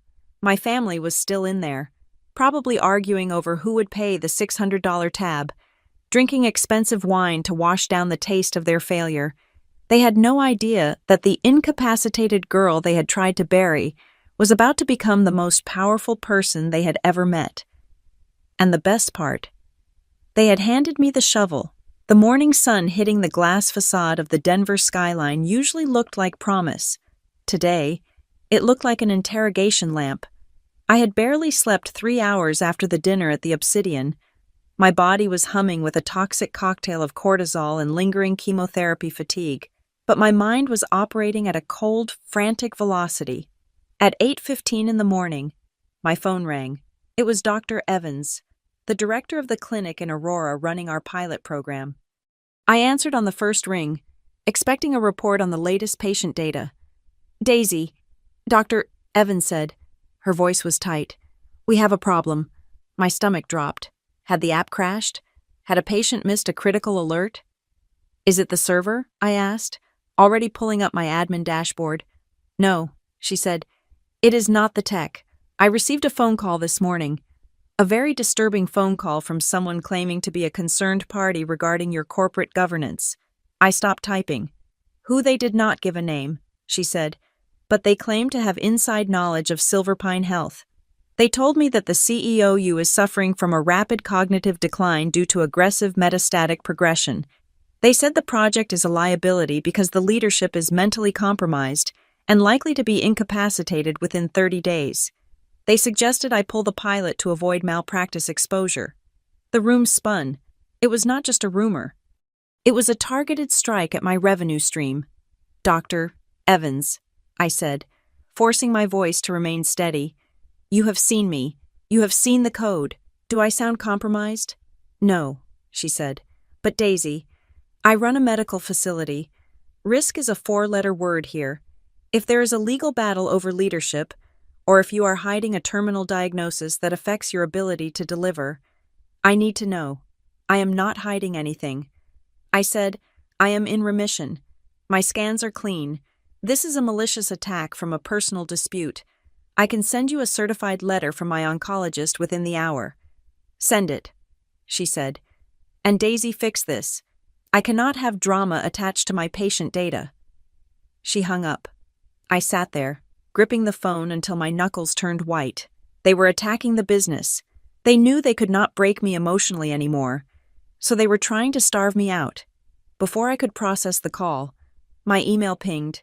It was Elias, my mentor from the accelerator. Subject: urgent. Ethics complaint. I opened it. "Daisy, call me.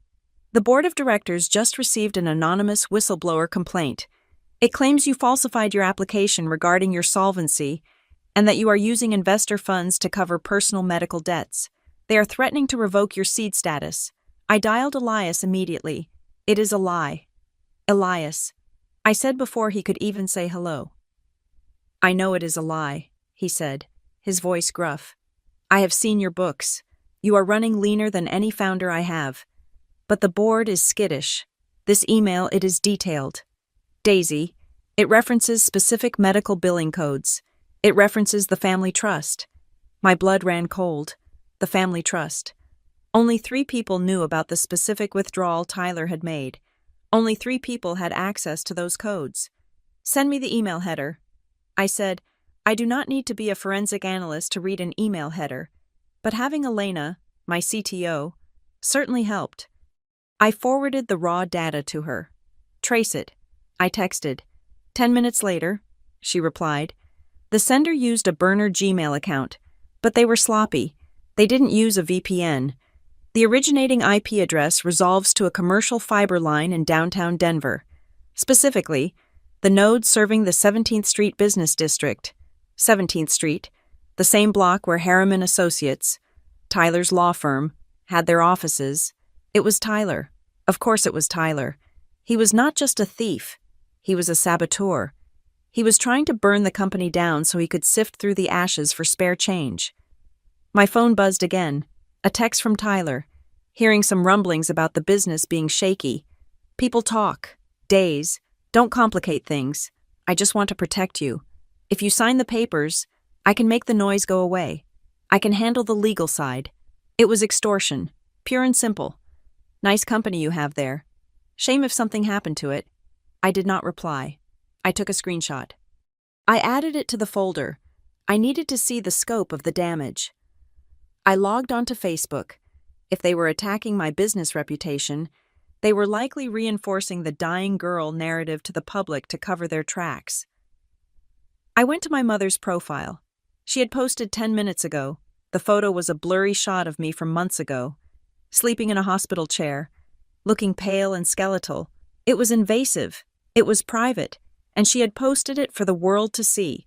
The caption read, "Please keep praying. The doctors are doing their best, but the situation is fluid.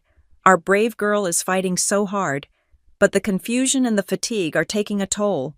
We are holding her close. The medical costs are escalating as we look into specialized neurological care. Link in bio to support the family fund." Neurological care. She was planting the seed of brain damage. She was publicly validating the lie Tyler was whispering to my investors. If the world thought I had brain damage, nobody would sign a $92 million acquisition deal with me. They would demand a guardian. They would demand a power of attorney. They were not just trying to steal the donation money anymore. They were trying to tank the acquisition so they could take over the company for pennies on the dollar, claiming I was too incompetent to run it. I felt a surge of nausea, but I swallowed it down. I grabbed my keys. I was not going to the hospital. I was going to the lawyer. I met Jessica Wu at her office. It was a glass-walled fortress that smelled of espresso and intimidation. I laid everything out on the conference table. The screenshots, the email headers, the draft power of attorney, the text from Tyler.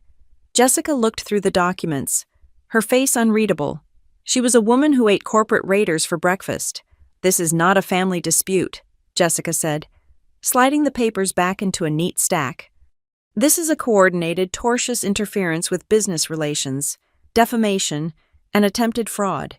She looked at me. "How far do you want to go?" "Daisy Nuclear." I said. She nodded. "Good, because they have already launched the missiles." We spent the next 2 hours drafting. We did not send a polite warning letter. We filed an emergency motion. First, we contacted the crowdfunding platform's legal department with the evidence of fraud, the discrepancy between the beneficiary Tyler and the stated purpose, along with my affidavit that I had not received a cent. We demanded an immediate freeze of the funds pending a police investigation. Second, we drafted a cease and desist order to Richard, Diane, and Tyler Wright, specifically citing the defamation against Silver Pine Health. Third, and most importantly, we prepared a petition for a restraining order not just physical, but digital. We demanded they be barred from contacting my clients, my investors, or my employees. As we were finalizing the filings, my phone rang. It was my father. I put it on speaker. Jessica leaned in, pen hovering over her legal pad. Daisy, Richard said. His voice was calm, paternal, the voice he used when he was teaching a Sunday school class. We need to talk like adults. I am listening. I said, your mother is worried. Tyler is worried. We see you flailing. Honey, this startup, it is too much pressure. We heard about the complaints. It is falling apart, isn't it? He sounded smug. He thought the complaints which he had orchestrated were working. It is under control. I said, is it, he asked. Look, we can make this go away. Tyler has connections. He can smooth things over with the clinic. He can handle the administrative mess. But you need to be a good girl. You need to come home, sign the papers, and let us take the wheel. And the money, I asked, the $25,000. He sighed, a sound of exaggerated patience. If you sign the power of attorney, we will transfer the fund management to a joint account. You will have access with supervision. We will return the money to the family pot, where it belongs. There it was, the quid pro quo. Give us your freedom, and we will give you back a fraction of what we stole. I looked at Jessica. She wrote one word on her pad. Coercion. I will think about it. Dad, I said, do not take too long. He warned. Opportunities expire, and so does patience. He hung up. I looked at Jessica. File everything, I said. She hit enter on her laptop. The motions were filed. The war had officially moved to the docket, but the universe was not done with me yet. As I walked out of Jessica's office, my phone pinged with a high-priority notification. It was from Ethelgard Systems, the acquisition team. Subject urgent. Leadership interview. My heart stopped. Had they seen the Facebook post? Had Tyler called them too? I opened the email. Ms. Wright. In light of recent external inquiries regarding the stability of Silver Pine Health's ownership structure, our board requires an expedited in-person meeting. We need to verify the chain of title and the executive capacity. We are requesting a meeting at our Denver satellite office in 72 hours, Thursday, 9 in the morning. Please bring your legal counsel and all incorporation documents. Failure to satisfy these diligence requirements will result in the withdrawal of our offer. 72 hours. They were spooked. Tyler's whispers had reached them. External inquiries. That was corporate speak for someone told us you are crazy and your brother owns the company. I stood on the sidewalk, the wind whipping my coat around my legs. I had 3 days to prove I was sane, solvent, and in sole control. And then, the impossible happened. Tyler texted me. Hearing Ethelgard is sniffing around. Big league stuff. Days. You are out of your depth. You need a lawyer in that room who knows the family history. I can represent you. I will cut my fee. Do not go in there alone. You will blow it. I stared at the screen. How did he know I had not told him? I had not told my parents. The only people who knew were me. Elena. And no, Elena was a vault. Had he hacked my email? Had he guessed? Or, and this thought chilled me to the bone, was he the one who had tipped them off in the first place? Not to kill the deal, but to force his way into it. If he represented me, he would be in the room. He would see the term sheet. He would see the $92 million figure. And once he saw that, he would never let go. He would use the power of attorney to sign the deal on my behalf and funnel the payout into his control. I typed back, my fingers shaking with rage. I have counsel. It is not you. Stay away from my company. Tyler, if you contact Ethelgard, I will have you disbarred. I blocked his number. I was shaking.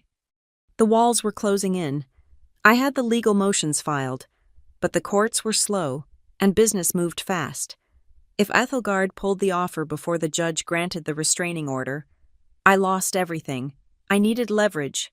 Real, dirty leverage. Something that would make Tyler back off instantly. I got back to my apartment and opened my laptop. I went to the anonymous Dropbox I had set up on my website for patient feedback. Usually, it was just bug reports or feature requests, but there was a new file, uploaded 20 minutes ago. The sender was anonymous, but the message was cryptic. You are not the only one he is screwing over. Check the attachment. Karma is a wheel. I downloaded the file. It was a PDF. It was an employment contract, or rather, a draft of one. It was an offer letter from OmniHealth Solutions. OmniHealth was Crown Line's biggest competitor. They were the rival firm that Tyler's law firm was currently suing on behalf of another client for patent infringement. I read the document. It was dated 3 weeks ago. Candidate Tyler Wright, position corporate counsel. Contingency candidate agrees to bring proprietary client lists and confidential litigation strategy regarding the Crown Line case. I gasped. Tyler was not just a bad brother. He was a corporate spy. He was applying for a job at the opposing firm, offering to sell out his current firm's client secrets as a dowry to get hired. If this document got out, he would not just be fired, he would be disbarred. He would be sued into oblivion. His career would be over before it began. I looked at the timestamp, the anonymous sender. You are not the only one he is screwing over. Someone at OmniHealth, or maybe a secretary at his current firm, hated him enough to leak this. I smiled. It was a feral, dangerous smile. I had the nuke. I printed the document. I put it in a fresh manila envelope. 72 hours to the meeting with Ethelgard. I was going to walk into that room with my head high, and if Tyler tried to stand in my doorway, I was going to blow his entire life apart with a single sheet of paper. I picked up my phone and called Jessica Wu. Get the restraining order ready, I said, but don't serve it yet. I want to save it for the main event. What changed? Jessica asked. I found the skeletons, I said, and they are dancing. The confidentiality agreement was 20 pages long, but the only number that mattered was on page 3, paragraph 2. Purchase price $92 million. I sat in the conference room of Ethelgard Systems' satellite office, the air conditioning humming a low, expensive note. Across from me sat their lead counsel, a man named Sterling, who looked like he had been born wearing a tie, and their chief financial officer, my own lawyer, Jessica Wu, sat next to me, her posture rigid as steel. The deal structure was complex but clear. 70% in cash at closing, 30% held in escrow for 18 months, contingent on performance metrics and crucially indemnification against legal claims. Sterling tapped the table with a gold pen. We are ready to move to final due diligence. Ms. Wright, Sterling said, but I want to be crystal clear. We are buying the intellectual property and the clean title of Silverpine Health.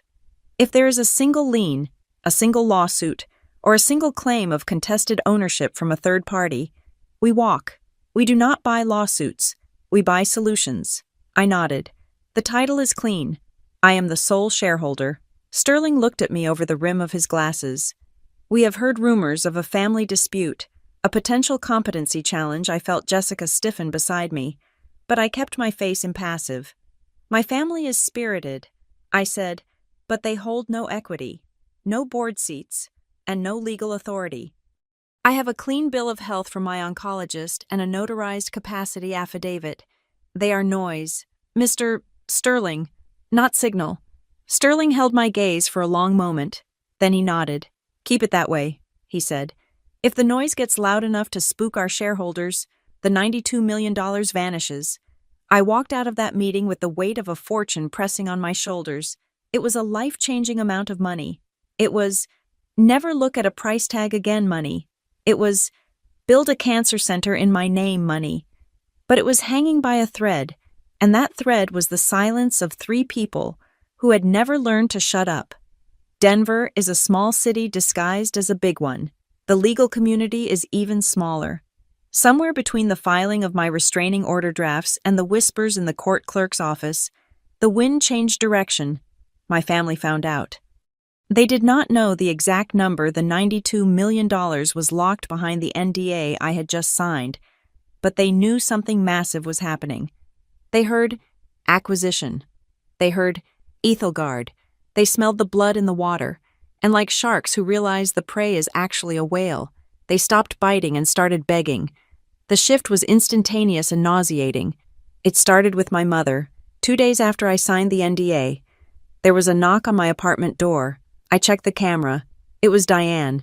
She was not wearing her usual "I am disappointed in you" frown. She was wearing a pastel cardigan and holding a basket wrapped in cellophane.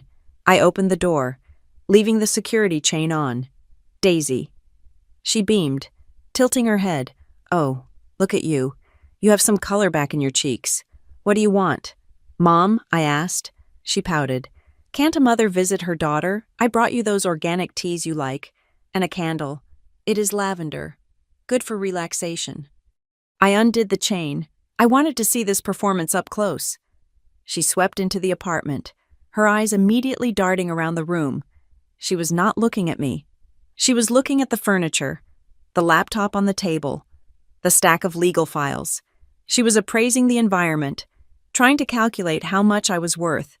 It is so cozy in here, she said, touching the edge of my IKEA sofa with a grimace. But you know, with everything going on, you really should look at those condos in Cherry Creek, the ones with the doormen. Security is so important for a woman of your status. A week ago, I was a drug-addled liability. Now I had status. I am fine here. I said. Diane turned to me, her eyes filling with those practiced tears. Daisy, about dinner the other night, we were just so stressed. We handled it poorly. We just want to be part of your life. We want to be a family again. I watched her. I saw the greed dancing behind her wet lashes. You want to be part of the life, or part of the deal, I asked. She laughed. A nervous, tinkling sound. Oh, don't be silly. Business is business, but family is forever. Your father, he has so much experience. Daisy, he is worried you are going to get eaten alive by these corporate types. He just wants to help you navigate the waters. I bet he does. I said. She left the basket. I threw it in the trash the moment the door clicked shut.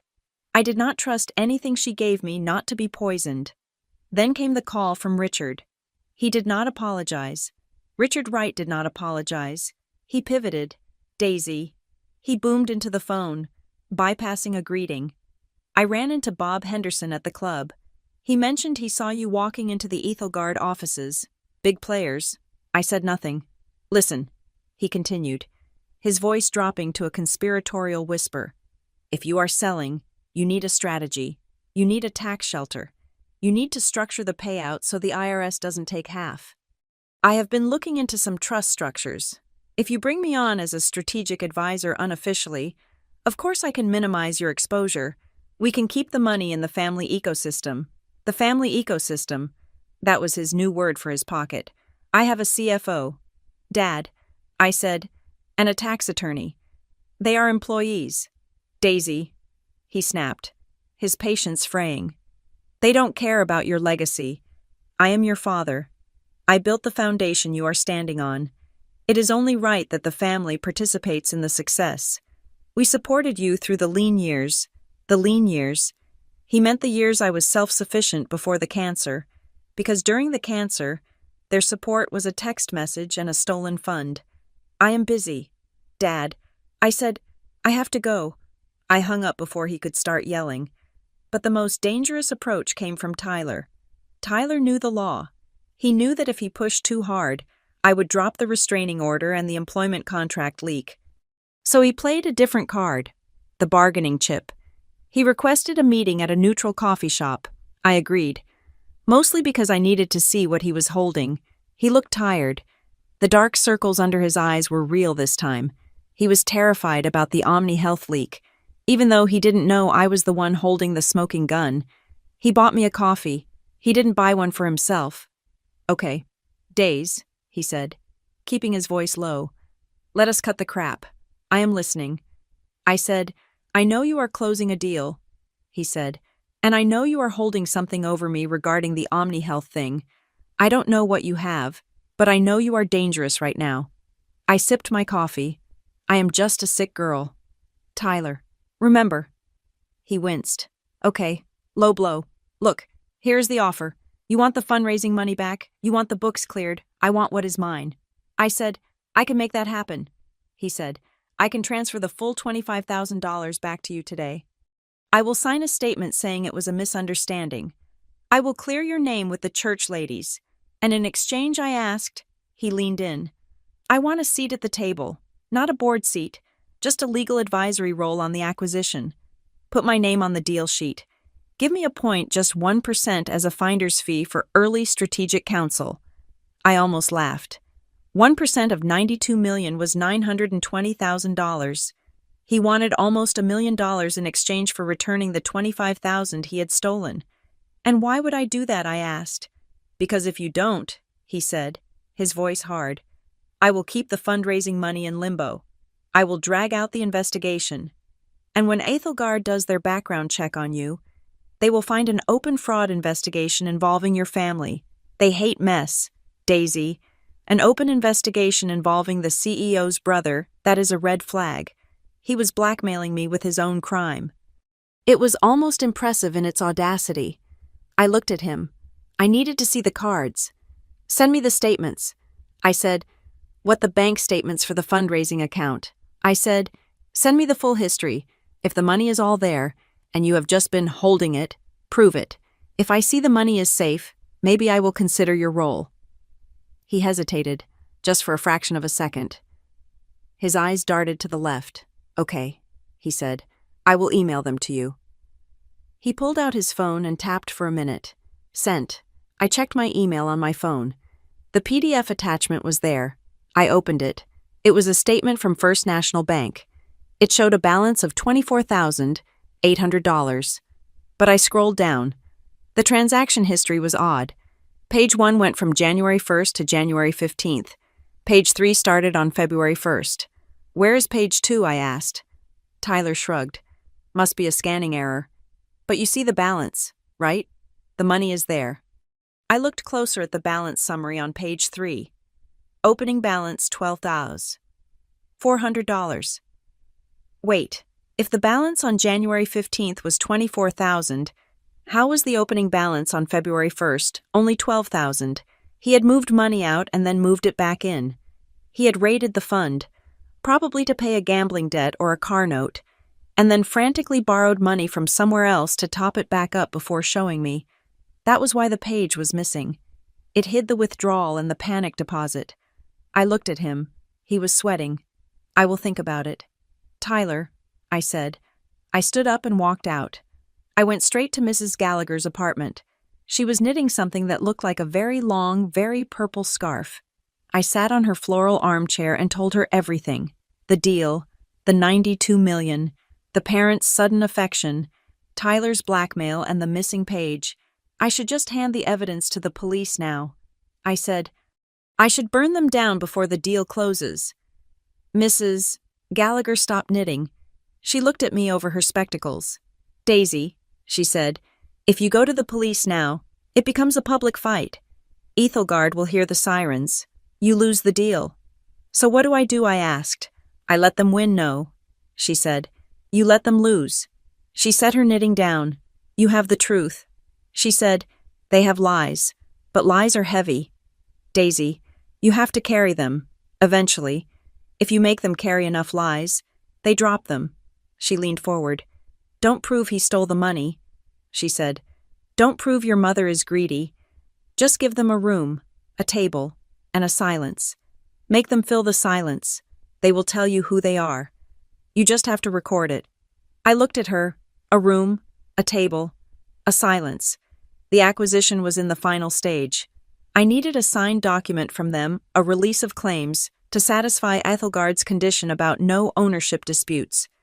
If I asked them to sign it, they would refuse. They would demand money. But if I made them think signing it was their idea, if I made them think signing it was the only way to get the money they thought they were owed. I smiled. I pulled out my phone. I opened the group chat, which had been dormant since the restaurant disaster. Hey everyone, I typed. I have been thinking. We need to talk. I am tired of the fighting. I want to make things right. Let us meet tomorrow. My treat. I sent it. The bubbles appeared instantly. We are so glad you came to your senses. Honey, my mother wrote. Time and place. Tyler wrote. Let us get this settled. My father wrote. I booked a private conference room at a co-working space downtown. Neutral ground. But I wasn't going to be alone. I called Jessica Wu. I need you to prep a document. I said, it is a family settlement and release agreement. It gives them a payout. Jessica sounded shocked. You are going to pay them. After everything, I am going to put a number on a piece of paper. I said, and I am going to let them fight over it. And while they are fighting, I am going to get exactly what I need. What is the number? She asked. I thought about the missing page in Tyler's statement. I thought about the neurological care caption on my mother's post. Make it big enough to make them drool. I said, and make the terms strict enough to hang them. I hung up. I looked at the text message chain. They thought they were coming to a surrender. They thought they had broken me. They were walking into a room with a tiger, and they were bringing a leash made of paper. Tomorrow, the $92 million secret would sit in the middle of the table, invisible and heavy, and I was going to watch them tear each other apart trying to find it. I chose the daily grind for the meeting. It was a coffee shop on the corner of 16th and Wawata, specifically chosen for 3 tactical reasons. It was public. It had high-definition security cameras covering every booth, and the acoustics were sharp enough that my phone, recording in my pocket, would pick up a whisper. I arrived 20 minutes early to secure the corner table. I positioned myself facing the door. They arrived together, a united front of beige cashmere and defensive body language.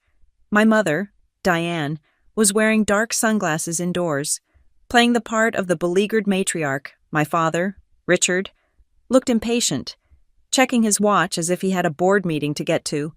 Tyler brought a briefcase. He always brought a briefcase when he wanted to feel like a lawyer instead of a thief. I did not stand up.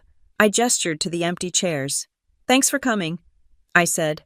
My mother sighed, sliding into a seat. We are just glad you are ready to stop this nonsense. Daisy. Family should not be sending legal threats to family. I signaled the waiter. 4 black coffees, please. I waited until the waiter left. Then I folded my hands on the table. I want this to be simple, I said. I want to clear the air. But before we talk about the future, I need the truth about the past. Specifically, the fundraising money. Tyler rolled his eyes. We went over this. Days. It is 25 grand. It is sitting in the account. I sent you the statement. I pulled a piece of paper from my bag. It was not the doctored statement he had sent me.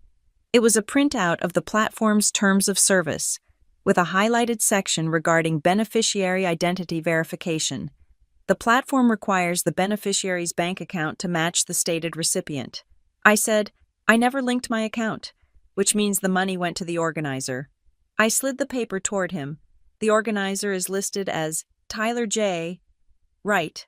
Tyler waved his hand dismissively. Logistics. I told you. I am holding it as a custodian. Custodian. I repeated.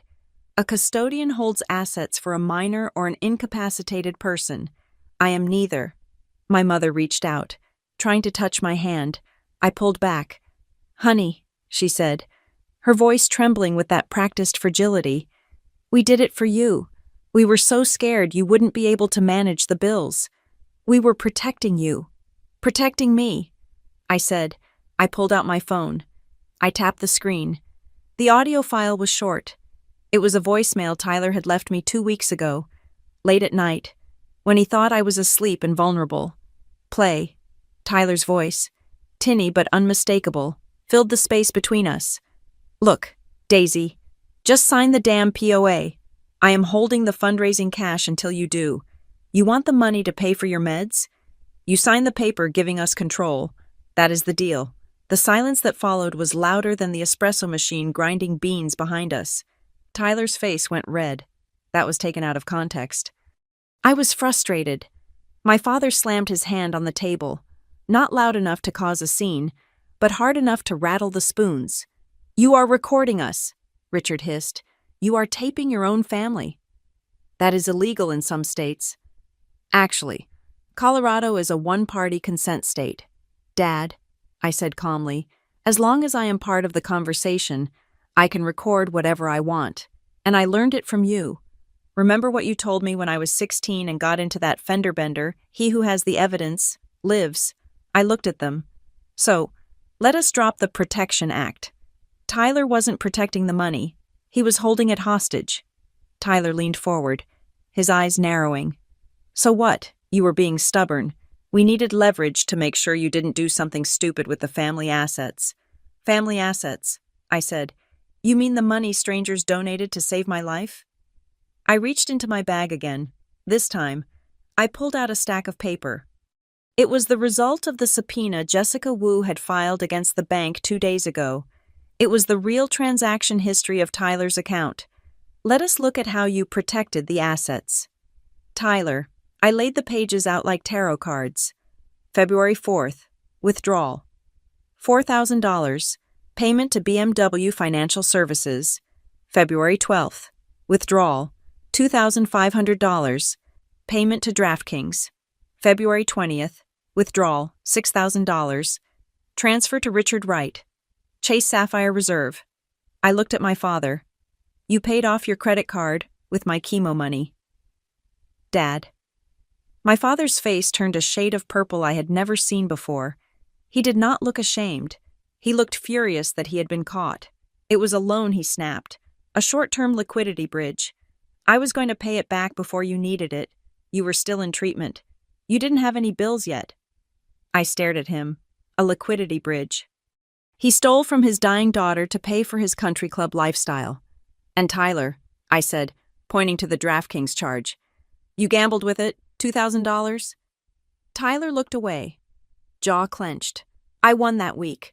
I was going to put double back in. But you didn't. I said, you lost. And then you doctored the statement to hide it. My mother started crying. Real, ugly tears this time. Not because she was sad, but because the image, the perfect, holy Wright family was shattering right in front of her. We have expenses too, she wailed. The stress, your father's blood pressure, we needed a vacation to cope with your illness. I looked at her. A vacation to cope with my illness. You went to Cabo, didn't you? I asked. That week in March when I was in the ICU with sepsis, you said you were at a prayer retreat. You were in Cabo, on my dime. She sobbed into her napkin. Tyler slammed his fist on the table. Okay, fine. So we used some of it. So what? We are family. We supported you for years. You lived in our house. You ate our food. We are entitled to a little compensation for the emotional trauma you put us through. I looked at him. Compensation for trauma. I leaned in. My trauma was stage 3 cancer. Tyler, my trauma was vomiting until my throat bled. Your trauma was worrying that you might not get your inheritance if I lived. Tyler sneered. Oh, get off your high horse. You are sitting here with your little startup, acting like you are Elon Musk. But you are broke. Daisy, you need us. That is why you are here. You want the scraps. He thought I was desperate. He thought I was there to negotiate for the remaining $12,000. I sat back. I don't want the money. I said. They stopped. My father looked up, confused. What, I don't want the $25,000. I said, you can keep it. You can keep the BMW payments. You can keep the Cabo Tan. I reached into my bag one last time. I pulled out a single document. It was the family settlement and release agreement. I want you to sign this. Tyler snatched it up. He scanned it with his lawyer eyes. It is a release, he muttered. It waives all claims to Silver Pine Health. It acknowledges that Daisy Wright is the sole owner. It bars us from contacting your investors, your employees, or your clients. And he stopped. And it grants us $50,000. He looked up, eyes wide. $50,000. My father grabbed the paper. $50,000. Where are you getting $50,000? It is a settlement. I said, I am buying you out. I am buying your silence. I am buying your absence. Tyler's eyes narrowed. You don't have 50 grand. Daisy, you are living on ramen. Unless he looked at me. He saw the new coat I was wearing. He saw the calmness in my eyes. The rumors are true. Aren't they? He whispered. The acquisition. Ethelgard. My father froze. Acquisition. Tyler turned to him. There is a deal. A big one. She is selling the company. That is why she needs the release. She needs clean title. My mother stopped crying instantly. She wiped her eyes. Selling, she asked, her voice sharpening. For how much, I didn't answer. Tyler did the math in his head. If she is offering $50,000 just to shut us up, the deal must be worth millions. He dropped the paper. No, Tyler said. No deal. 50,000 is insults. If you're selling for millions, we want a cut. A real cut. 10%. 10%. I laughed. You want equity for what? For stealing from me. For being your family, my father shouted. People were staring now. But he didn't care. The smell of money had driven him mad. We are the reason you are who you are. If you sell, we deserve a share. We deserve a dividend. My mother nodded vigorously. It is only fair. Daisy, we suffered too. If this company is successful, it is because we raised you to be smart. That is our investment maturity. I looked at them. They were vultures. They would pick the bones clean if I let them. I picked up my coffee. It was cold. There is no 10%. I said, there is 50,000. Take it or leave it. Tyler laughed. A cruel, barking sound. Or what, you are going to sue us. Go ahead. Drag it out. We will counter-sue for emotional distress. We will file an injunction against the sale claiming mental incapacity. We will tie this up in court for years. Ethelgard won't wait years. Daisy, they will walk away next week if they smell a lawsuit. He leaned across the table. You need this signature. Sis, and it is going to cost you a hell of a lot more than 50 grand. I looked at him. He was right about one thing. Ethelgard would walk. But he was wrong about the leverage. I looked at my watch. You are right, Tyler, I said softly. The deal is fragile. If there is a dispute, Ethelgard walks. I paused. And if they walk, the company is worth zero. I looked him dead in the eye. I am not here to save the deal. Tyler, I am here to tell you that I am prepared to kill it. Tyler blinked. What if you don't sign that paper today? I said, I will call Sterling at Ethelgard. I will tell him that my family is launching a frivolous lawsuit claiming ownership. I will tell him to withdraw the offer. My father gasped. You wouldn't. That is millions of dollars. You would burn it. Watch me, I said. I would rather see that company go to zero than give you a single cent more than this settlement. I will tank the deal. I will dissolve the corporation. I will go back to being a project manager at Crown Line and live in my one-bedroom apartment. And you, I pointed at Tyler, you will have nothing. No 10%, no payout. And I pulled out the manila envelope with the Omni Health contract leak, and I will send this to your managing partner. Tyler saw the Omni Health logo peeking out. His face went gray. You have that? I have everything. I said. I stood up. $50,000. That covers the 25 you stole, plus 25 for your trouble. It is a gift. I placed a pen on the document. If that paper isn't signed in 5 minutes, I walk out, I call Ethelgard, and I burn the whole thing down. And then I mail this envelope. I waited. My father looked at the money. My mother looked at the money. Tyler looked at the envelope that contained the end of his career. They looked at each other. The greed was warring with the fear, but the fear of losing everything, the fear of the zero, was stronger. My father picked up the pen. His hand was shaking. You are a cold bitch, Daisy, he whispered. I learned from the best. Dad, I said. He signed. My mother signed, weeping softly about how I had changed. Tyler signed last. He didn't look at me. He looked at the envelope in my hand. I took the document. I checked the signatures. I reached into my bag and pulled out a cashier's check for $50,000. I slid it across the table. Don't spend it all in one place, I said. I turned and walked out of the coffee shop. I didn't look back. I didn't need to. I knew exactly what they looked like. They looked like people who had just sold their daughter for the price of a mid-range sedan and thought they had won. But I had the release, and tomorrow I had $92 million. The conference room on the 42nd floor of the Ethelgard Systems building was designed to intimidate.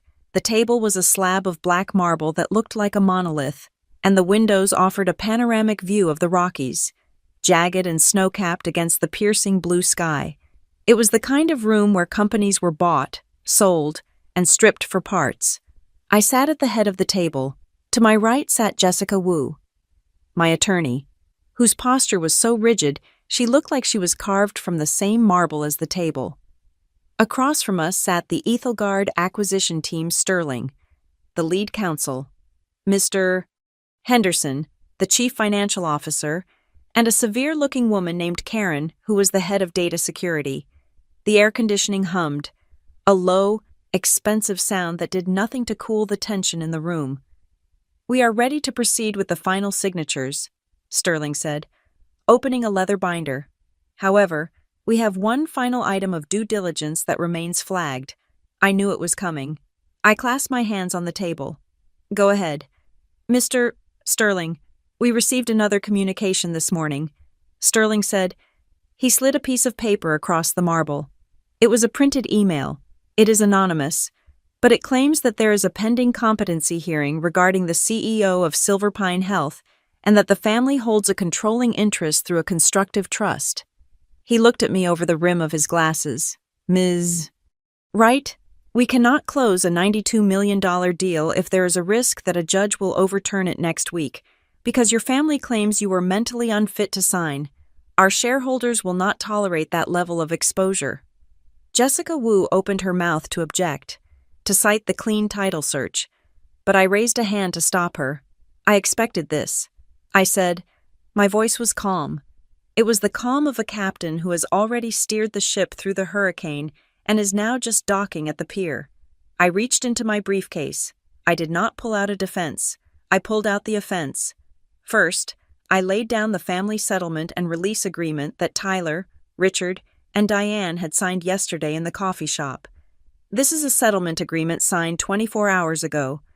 I said, in it, Richard, Diane, and Tyler Wright accept a payment of $50,000 in exchange for a complete and total waiver of all claims, past, present, and future, regarding Silverpine Health. Sterling picked up the document. He scanned the signatures. They accepted a cash settlement, Sterling asked, his eyebrows raising. Yes, I said, but ask yourself, Mr. Sterling, if they truly believed I was mentally incompetent, if they truly believed I needed a guardian for my own safety, would they have signed a document taking a cash payout and walking away? Or would they have fought for custody? I let the question hang there. They took the money. I continued, which proves that their concern was never about my health. It was about their liquidity. This document proves that their previous claims of my incapacity were nothing more than a negotiation tactic to extract value. It proves malice. Mr. Sterling, not concern. I reached into the briefcase again. Second, I laid down a notarized affidavit from Dr. Aris, my primary oncologist, and Dr. Levinson, a forensic psychiatrist I had hired independently 3 days ago. This is a certificate of capacity, dated this morning. It states that I am of sound mind, fully cognizant, and free of any narcotic influence that would impair judgment. I placed it on top of the settlement agreement. And third, I said, laying down the final piece of paper, this is the police report number and the fraud investigation case number filed with the crowdfunding platform regarding the misappropriation of charitable funds by Tyler Wright. The room went silent. You filed a police report, Henderson, the CFO asked. Against your brother, I looked him in the eye. I filed it yesterday afternoon, immediately after they signed the release. This demonstrates that the individuals making these anonymous complaints against me are currently under investigation for financial fraud. Their credibility is zero. This is not an ownership dispute. Gentlemen, this is an extortion attempt by bad actors who are panicking because their revenue stream has been cut off. Sterling looked at the documents. He looked at the signatures on the settlement. He looked at the fraud case number. He closed his eyes for a second, processing the shift. He was a lawyer. He understood leverage. He understood that I had just turned a risky family dispute into a clear-cut case of criminal extortion. He looked up at me. There was a new respect in his eyes. This changes the narrative.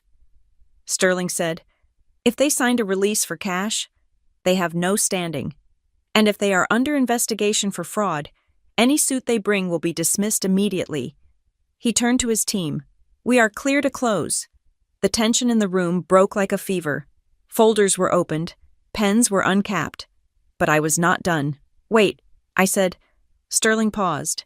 Yes, I want an additional clause added to the purchase agreement. I said, Section 14, regarding indemnification. Jessica looked at me, surprised. We hadn't discussed this. I want a non-interference and defense clause, I said. I want it stated that Ethelgard Systems acknowledges the existence of these hostile third-party claims and agrees that any future litigation brought by Richard, Diane, or Tyler Wright regarding this acquisition will be treated as frivolous harassment. I want Ethelgard to agree to use its own legal resources to seek immediate dismissal of such claims, so that I am not dragged back into court on my own dime. Sterling hesitated. That is unusual. Ms. Wright, usually, the seller indemnifies the buyer. I am selling you a clean asset. I said, I have proven it is clean, but I am also handing you a shield. If my family sues, they are suing a $92 million corporation with an army of lawyers, not a single woman in an apartment. I want them to know that if they come for me, they have to go through you. Sterling looked at the fraud report again. He looked at the settlement. He realized that by protecting me, he was protecting his investment. Agreed, Sterling said. We will add the rider. As the paralegals went to print the new page, my phone buzzed on the table. It was Tyler. I did not answer. I let it vibrate against the marble.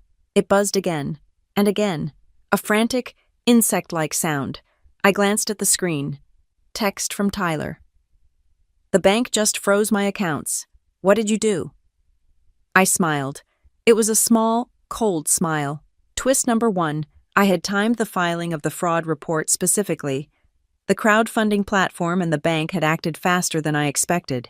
They had frozen his personal assets pending the investigation into the $25,000. He was standing at a checkout counter somewhere, or trying to pay a bill, and his card had declined. He was realizing that the $50,000 cashier's check I gave him yesterday was useless if his account was locked for fraud. The phone buzzed again. Text from Tyler Daisy. Pick up. They are talking about grand larceny. We had a deal. You gave me the check. I looked at Jessica. She saw the messages. She didn't say a word, but she moved her phone slightly closer to mine, capturing a picture of the harassment. More evidence. The paralegal returned with the fresh contract. The paper was warm. This is it, Sterling said. The final execution copy. He slid the document toward me. $92 million. 70% in cash wire transfer. 30% in escrow. I picked up the pen. It was a heavy black fountain pen. My hand did not shake. I thought about the chemotherapy chair. I thought about the hours spent staring at the ceiling, wondering if I would live to see 35. I thought about the empty driveway where my brother's car should have been. I thought about the neurological care lies my mother posted on Facebook. I wasn't just signing a business deal. I was signing my emancipation. I signed my name, Daisy Wright. I dated it. Sterling signed. Henderson signed. It is done, Sterling said. The wire has been initiated. You should see the funds in your account within the hour. I stood up. My legs felt light, as if gravity had suddenly decided to let go of me. Thank you, gentlemen, I said. I shook their hands. I packed my briefcase. I walked out of the conference room, Jessica trailing behind me. We walked to the elevator. Daisy, Jessica said, her voice filled with awe. That was surgical. It was necessary, I said. The elevator doors opened to the lobby, and there they were. They must have tracked me. Or maybe Tyler had guessed where the meeting was.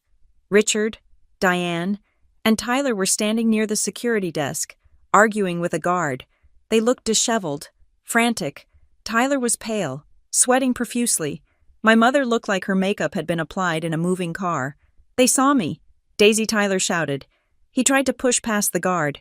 Daisy, you have to call the bank. You have to tell them it was a mistake. I walked toward them. I did not stop. I did not slow down. My father stepped in front of me. You ungrateful little traitor, he hissed. You reported him after we signed your little peace treaty. We had a deal. You paid us to go away. I stopped. I looked at him. I paid you to settle the claims against the company.